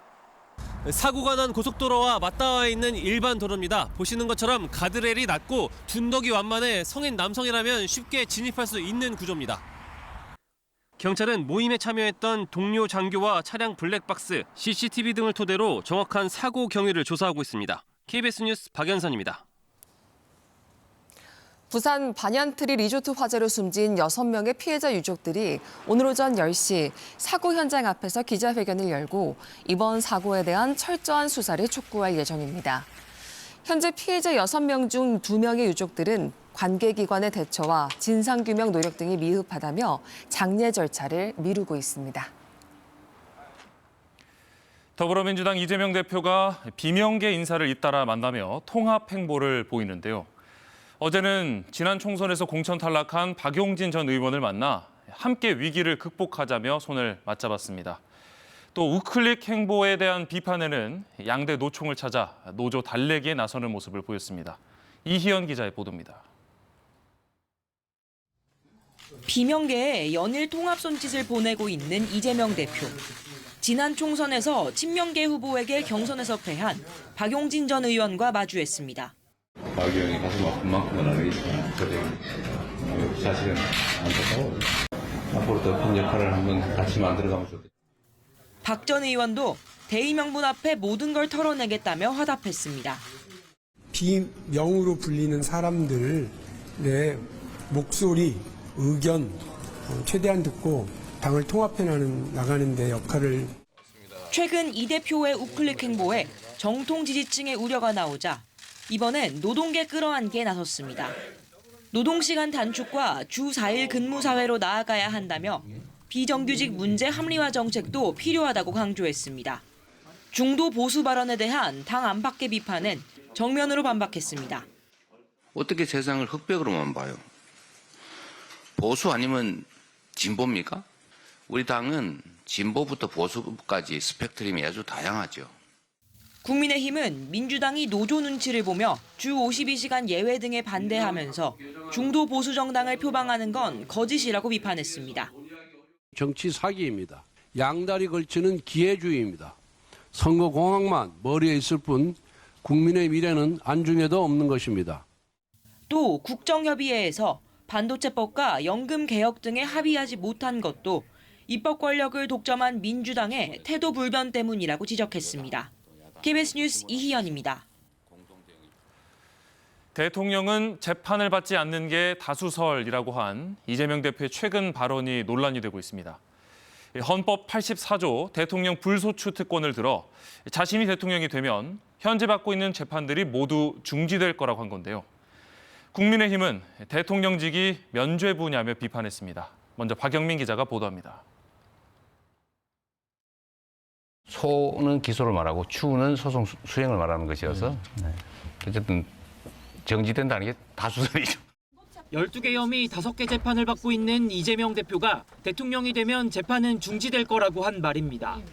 헌법 84조, 대통령은 내란 또는 외환죄를 제외하고 재직 중 형사상 소추를 받지 않는다는 불소추 특권을 언급한 겁니다.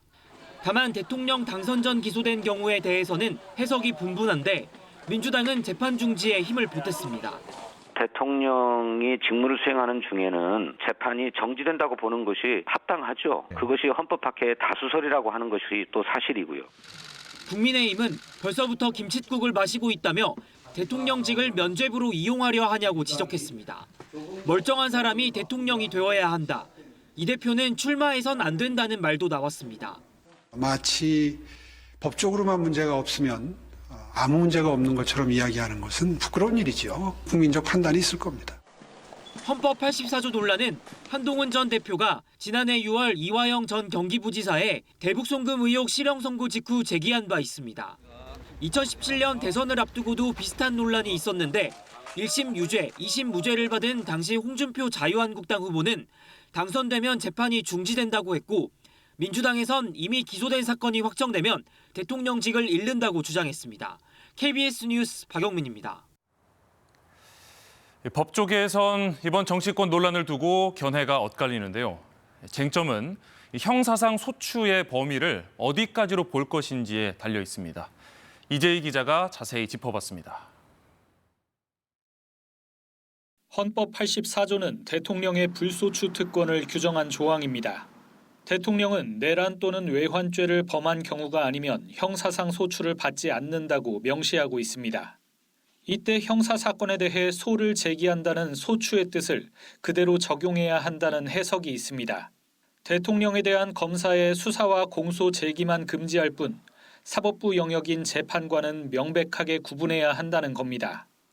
소추라는 개념을 쓴 건 뭐냐 하면은 대통령이 재직 중에 검사가 대통령 흔들지 말라. 형사재판하지 않는다 그러면은 재직 중 형사재판을 받지 않는다 이렇게 써야 돼요.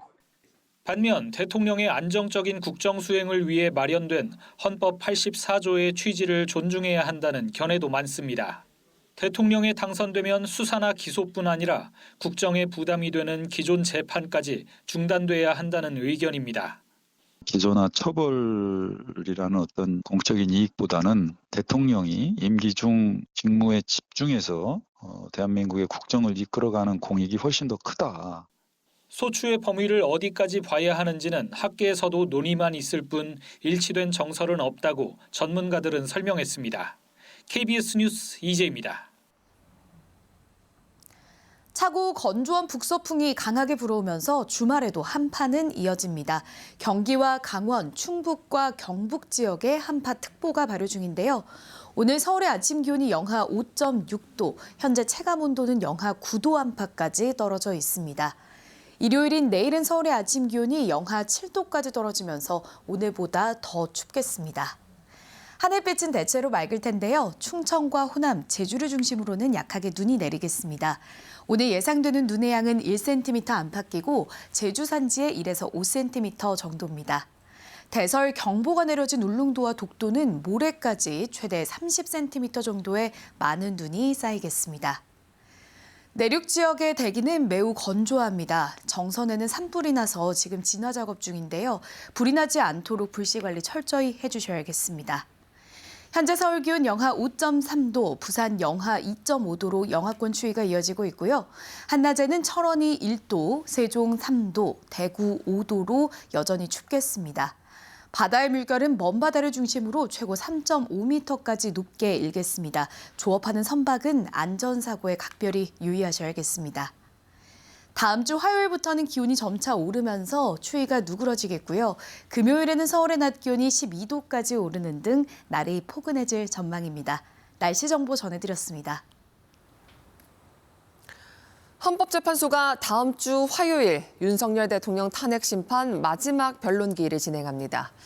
11번째 변론기일, 이제 국회 측과 대통령 측에 최후 진술을 남겨두고 있습니다.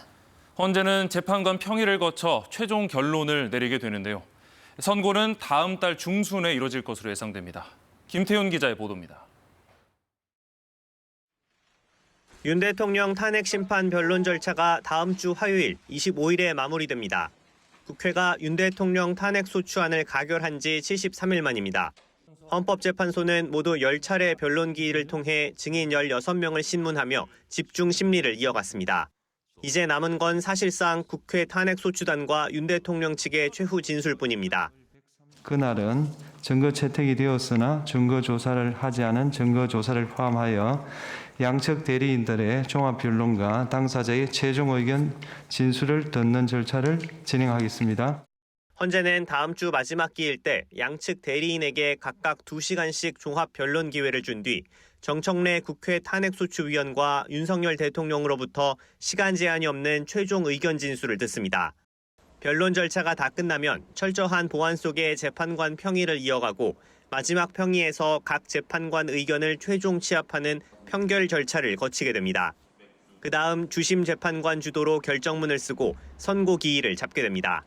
앞서 노무현 전 대통령은 변론이 끝난 뒤 14일, 박근혜 전 대통령은 11일 뒤 선고가 이뤄졌습니다.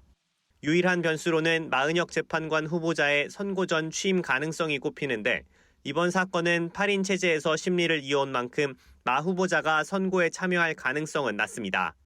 이에 따라 법조계에선 윤 대통령 탄핵 심판 선고는 다음 달 중순에 이뤄질 거라는 예상이 우세합니다. KBS 뉴스 김태훈입니다. 이렇게 윤석열 대통령에 대한 탄핵 심판 변론 절차는 마무리 단계에 접어들었습니다. 이번엔 앞선 10차례 변론 기일에서 나온 쟁점과 주요 증언들을 정리해 보겠습니다. 강푸른 기자입니다. 비상계엄을 선포합니다. 10차까지 이어진 윤 대통령 탄핵 심판 변론에서 가장 큰 쟁점은 비상계엄이 적법한 요건과 절차를 갖췄냐는 것이었습니다. 국무회의가 아니라면 뭐하러 그냥 11명 올 때까지 대통령께서 비상계엄 선포를 30분 가까이 미루면서 기다릴 필요가 없는 것 아니겠습니까? 통상의 국무회의와는 달랐고 또 형식적인 또 실체적인 흠결이 있었다고 생각합니다. 국회 소추단 측은 의료인 처단, 국회 활동 금지 등을 담은 포고령이 위법하다고 주장했고 윤 대통령 측은 김용현 전 국방장관이 작성했지만 비상계엄이 순조롭게 해제돼 위법성이 없다고 맞섰습니다. 전공이 이걸 제가 왜 집어넣냐 웃으면서 이렇게 얘기를 하니 계고한다는 측면에서 그냥 뒀습니다 해서 저도 웃으면서 그냥 놔뒀는데 그 상황은 기억하고 계십니까? 기억합니다. 지금 말씀하시니까 기억납니다. 윤 대통령이 계엄 해제 요구한 가결을 막기 위해 국회를 봉쇄하고 정치인 체포를 지시했는지 역시 쟁점이었습니다. 안에 들어가서 그 안에 있는 일을 빨리 끌어내라 하는 부분들이 당연히 그게 국회의원이라고 생각을 하고 그렇게 이해했습니다. 의원이면 의원이지 인원이라는 말을 저는 써본 적이 없습니다. 꺼내내는 지시가 없었고 제가 기억하기에는 뭐 있었다 한들 안 됐을 겁니다. 정확하게 워딩이 본청 안으로 들어가라. 국회의원을 끌어내라. 이렇게 했단 말입니까? 그렇습니다. 내부로 들어가서 의원들을 끌어내라. 중앙선거관리위원회에 군 병력을 투입한 데 대해서도 양측은 팽팽히 맞섰습니다. 제가 김용현 장관에게 얘기를 한 겁니다. 선관위의 전산 시스템이 어떤 것들이 있고 어떻게 이것이 가동되고 있는지를 스크린을 하라. 단순 점검의 목적이었다면 계엄을 선포하자마자 영장주의를 모두 무시하면서까지 선관위에 계엄군을 투입할 이유가 없습니다. 윤 대통령 측은 부정선거 의혹을 검증하려 계엄을 선포했다고 주장했지만 의혹을 뒷받침할 결정적인 증거는 탄핵 심판 내내 나오지 않았습니다. KBS 뉴스 강푸른입니다. 그런데 윤석열 대통령 측이 공수처의 이른바 영장 쇼핑 문제와 위법 수사 의혹을 다시 제기했습니다. 공수처가 대통령 체포영장을 청구했던 서울 서부지법이 아닌 서울중앙지법의 영장을 청구했다가 기각된 사례를 확인했다고 했는데 공수처는 내란죄 수사권 문제와는 무관하다며 반박했습니다. 최유경 기자입니다. 윤석열 대통령 측이 긴급 기자회견을 열어 영장 관할권 문제를 다시 제기했습니다. 공수처가 지난해 12월 윤 대통령 체포영장을 서울 서부지법에 청구하기 전 서울중앙지법에 영장을 청구했다가 기각된 사례를 발견했다는 겁니다. 윤 대통령 측이 제시한 사례는 모두 4건. 지난해 12월 6일과 8일에 청구한 압수수색 영장과 통신 영장입니다. 모두 윤 대통령이 피의자로 적시됐다고 했습니다. 중앙지방법원에서 통신영장조차 기각을 당하자 서부지법으로 영장 쇼핑을 나선 것입니다. 위법한 영장에 근거하여 대통령을 체포하고 공수처는 즉각 반박했습니다. 비상계엄 수사 초기 압수수색 영장과 통신 영장이 기각된 적은 있지만 압수수색 영장의 경우 윤 대통령이나 관저, 대통령실은 대상이 아니었다고 했습니다. 또 기각 사유의 공수처의 내란죄 수사권 문제는 언급된 적 없다고 밝혔습니다. 비슷한 영장이 중복 청구되고 있으니 검찰, 경찰과 협의해달라는 게 기각 사유였다는 겁니다. 영장 기각 사실은 공수처가 2달여 전 직접 공개한 내용입니다. 검찰, 공수처, 경찰은 협의를 거쳐 조정한 후 청구하는 조치를 취하라는 사유를 들어 영장을 기각하였습니다. 윤 대통령 측은 청구 이력을 기재하지 않고 압수수색 영장과 체포영장을 재청구해 위법하다는 주장도 했는데 공수처는 윤 대통령의 체포, 구속영장은 서울 서부지법에 처음 청구했고 법원에서 영장에 문제가 없다는 점을 여러 차례 확인받았다고 밝혔습니다. 또 오동훈 공수처장이 우리법연구회 출신이라는 윤 대통령 측 주장에 대해서도 사실이 아니라고 밝혔습니다. KBS 뉴스 최혜경입니다. 윤석열 대통령이 대통령 경호처를 통해 체포영장 집행을 저지하려 한 혐의로 입건됐습니다. 경찰은 당시 대통령과 김성훈 경호처 차장이 관련 대화를 주고받은 휴대전화 메시지 내용을 확보했습니다. 이 내용은 추재훈 기자입니다. 공수처가 윤석열 대통령에 대한 1차 체포영장 집행에 나선 지난달 3일 대통령 경호처는 차벽을 겹겹이 세워 공수처 인력의 진입을 막았고 체포영장의 집행은 무산됐습니다. 이 1차 체포영장 집행 당일과 나흘 뒤 윤 대통령과 김성훈 경호처 차장이 나눈 휴대전화 메시지를 경찰이 확보했습니다. 이 메시지 대화에서 윤 대통령은 국군 통수권자의 안전만 생각해라, 경호구역을 완벽하게 통제하라고 했고 김 차장은 숭고한 임무를 위해 충성을 다하겠다, 직원들에게 주지시키겠다고 답했다고 알려졌습니다. 이 대화는 보안성이 높다고 알려진 한 암호화 메신저를 통해 이루어진 것으로 알려졌습니다. 경찰은 윤 대통령을 특수공무집행 방해 혐의로 입건해 수사 중이라고 밝혔습니다. 하지만 윤 대통령은 현직 신분이라 해당 혐의로 형사소추되지는 않습니다. 앞서 김성훈 경호처 차장은 체포영장 집행 저지와 관련해 대통령 지시는 없었다고 주장했습니다. 대통령 지시인가요? 지시가 아닙니다. 법률에 따라 경호 임무 수행을 한 겁니다. 경찰은 윤 대통령의 체포영장 집행 저지 의혹까지 포함해 김 차장의 구속영장을 신청했지만 검찰은 3차례 반려했습니다. KBS 뉴스 추재훈입니다. 마치 하늘이 뚫린 것처럼 금값이 끝없이 오르고 있습니다. 국제 금 시세가 처음으로 온스당 3,000달러도 뚫을 기세인데요. 이러다 보니 막대한 양의 금이 나라를 옮겨가는 기현상도 벌어지고 있습니다. 김준범 기자가 보도합니다. 세계 금거래 양대 산맥은 미국 뉴욕과 영국 런던입니다.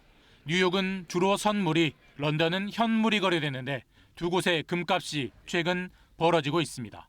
어제 기준으로 뉴욕은 온스당 2,945달러, 런던은 2,924달러, 격차가 20달러가 넘습니다. 최근 60달러 정도 벌어진 날도 있었습니다. 이러니 싼 런던의 금을 비싼 뉴욕으로 옮겨서 팝니다. 운송비를 빼도 남는 장사입니다. 투기꾼들의 한탕 수준이 아닙니다. 투자은행 JP모건 등 세계적 은행이 주도하고 있습니다. 최근 2달간 영국에서 미국으로 건너간 금이 390여 톤, 한국은행 금 보유량의 3배 이상입니다. 그야말로 금 대이동입니다. 트럼프 대통령의 관세 전쟁도 이걸 더 부추깁니다. 원자재 일종인 금에도 관세를 매길지 모르니 서두르자는 겁니다. 관세 붙기 전에 빨리 금을 수입하자라고 하는 부분들이 생기면서 이게 결국은 이제 미국 내에서 이제 금 사재기가 먼저 일어나기 시작을 한 거죠. 국제 금값은 온스당 3,000달러에 육박했습니다. 한 번도 본 적 없는 가격대입니다. 최근 10년 추이를 보면 1,200달러 부근에서 3,000달러 부근까지 2.5배가 됐습니다. 최근 유독 급등했지만 단기적 현상만은 아니란 얘기입니다. 국내 금값은 여기에 웃돈이 더 붙습니다.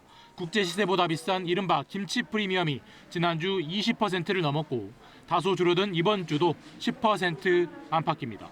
KBS 뉴스 김준범입니다.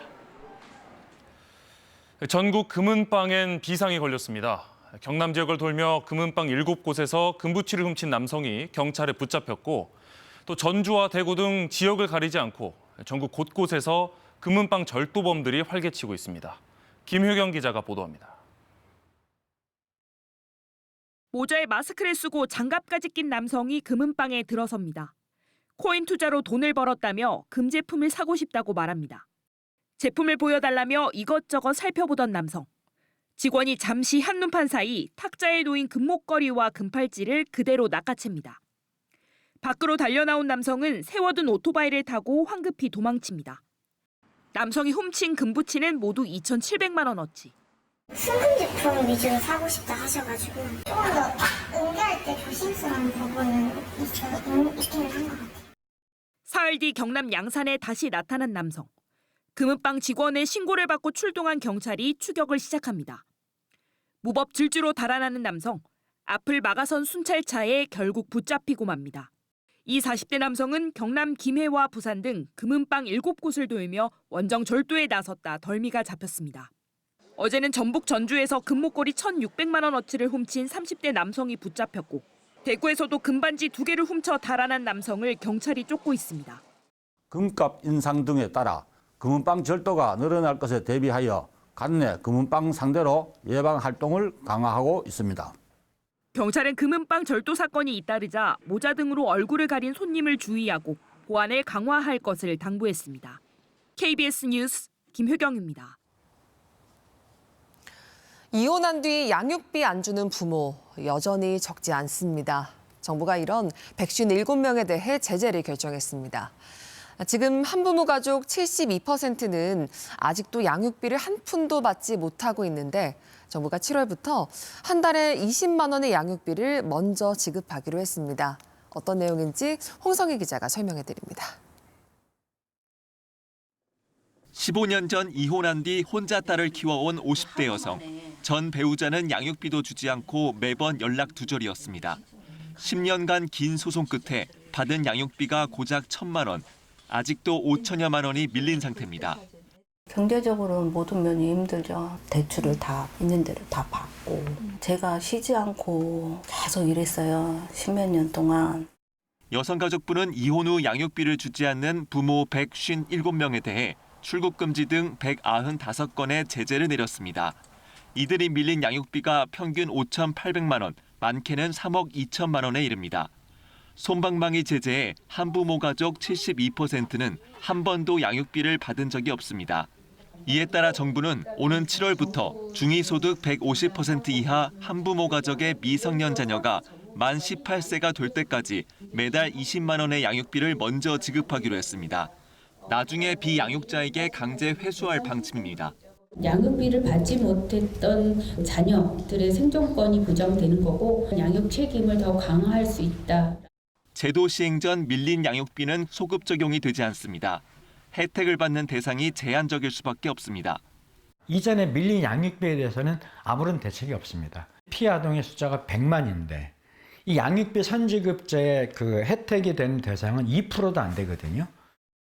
관련 시민단체에선 양육비 미지급자에 대해 형사처벌 등의 조치를 더 강화할 필요가 있다는 의견을 내놓고 있습니다. KBS 뉴스 홍성입니다.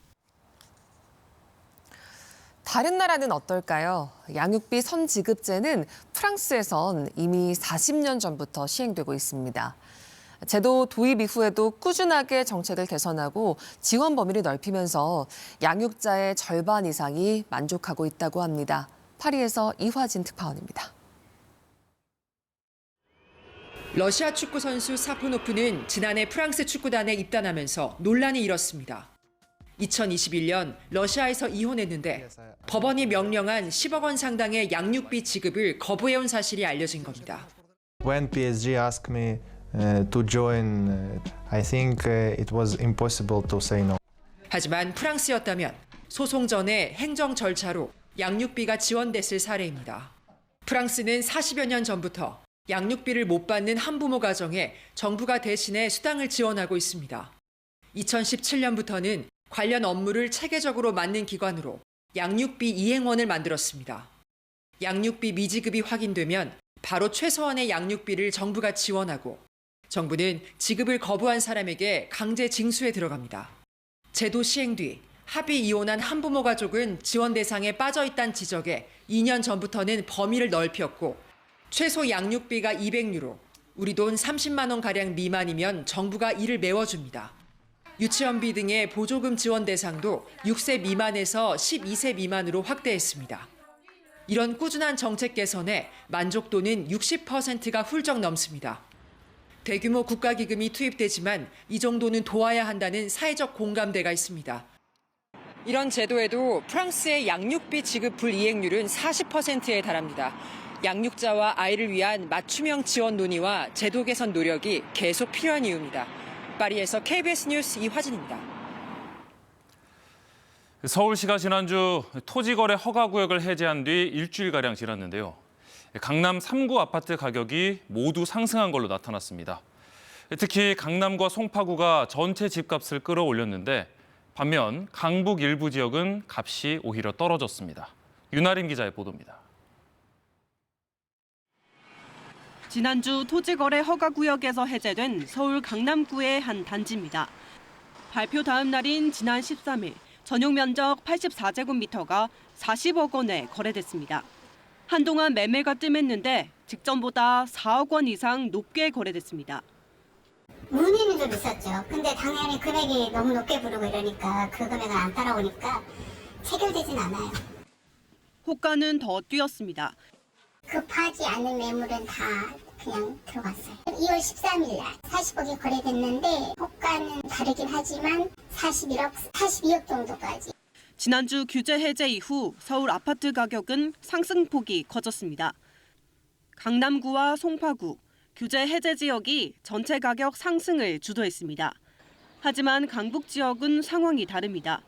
노원구와 도봉구 등은 꾸준히 하락세입니다. 서울 아파트 값이 천정부지로 치솟았던 지난 2021년과 비교하면 2억 원가량 떨어진 곳도 있습니다. 8억 2천 이 선까지 올라갔었어요. 근데 지금은 뭐 6억 2천 막 이렇게까지 떨어졌으니까 대략 한 35% 정도 떨어졌다고 보이고요. 여기는 재건축밖에 없어요, 답이. 똘똘한 한 채가 선호되는 상황에서 규제마저 풀리며 강남, 송파 같은 지역과 그 외 지역의 집값 격차가 더 벌어지고 있는 겁니다. 시장이 양극화되고 있기 때문에 서울 전반의 주택 시장이 크게 상승하는 것은 제한적이라고 판단됩니다. 서울시의 규제 해제가 집값을 자극할 거란 우려와 함께 고금리와 대출 규제로 인해 장기적 집값 상승은 불확실하다는 분석도 나옵니다. KBS 뉴스 윤아림입니다. 육군 기계화 부대가 중동 아랍에미리트에서 첫 연합훈련을 실시했습니다. 우리 전차와 자주포들이 모래가 날리는 사막, 고온의 극한 환경 속에서도 정확하고 재빠르게 움직이며 성능을 과시했습니다. 조혜진 기자가 보도합니다. 드넓은 지평선, 사막 저 멀리에서 적이 공격해온 상황. 우리 육군 K2 전차와 아랍에미리트군 전차가 함께 방어에 나섭니다.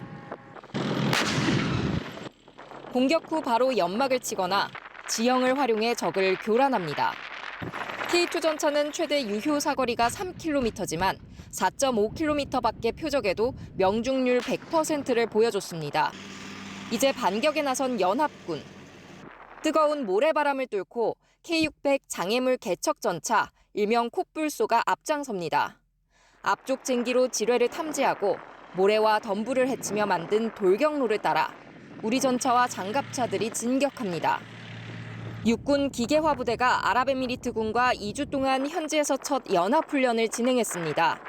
전차, 자주포를 비롯해 보병 전투 차량까지 투입된 14대 모든 장비가 고온과 모래라는 극한 환경 속에서도 완벽하게 움직였습니다.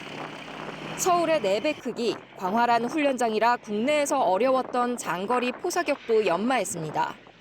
사막이라는 생소한 환경에서 마음껏 기동하고 사격할 수 있는 훈련이었습니다. 어떠한 환경에서도 옆에 있는 전우와 함께라면 무엇이든지 성취할 수 있다는. 중동이 K방산의 주력 시장으로 떠오른 가운데 아랍에미리트 정부와 군 관계자들도 훈련장을 찾아 우리 무기에 대한 깊은 관심을 드러냈습니다. KBS 뉴스 조혜진입니다. 이어서 한국도로공사 연결해 이 시각 교통 상황 살펴보겠습니다. 네, 2월의 마지막 주말 막바지 추위가 기승을 부리며 고속도로의 교통량도 줄어들 것으로 내다보고요. 게다가 이 시각 고속도로엔 강추위의 기세를 더할 눈까지 내리고 있어서 충청과 호남권 주행 시 눈길 교통안전에 주의가 필요하겠는데요. 눈이 내리지 않더라도 한파속 빙판길과 도로 살얼음의 위험이 높으니까 속도는 줄여주시는 게 좋겠습니다. 20번 익산 장수고속도로 눈길 사고 발생했습니다. 장수 방향으로 소양 나들목 부근 2차로와 갓길 쪽 막혀있기 때문에 또 다른 사고 나지 않도록 유의해 주셔야겠고요. 같은 시각 35번 중부고속도로 남이 쪽으로 터널 내부에 위치해 있던 사고 차량은 터널 밖으로 옮겨졌지만 뒤쪽으로 짧게 영향받고 있습니다. 오늘의 첫 번째 정체는 52번 광주 원주고속도로 위로 이어지고 있습니다. 원주 쪽으로 초월터널 구간에서 2km 구간이지만 교통량이 많아 속도 줄이고 있습니다. 지금까지 고속도로 교통방송이었습니다.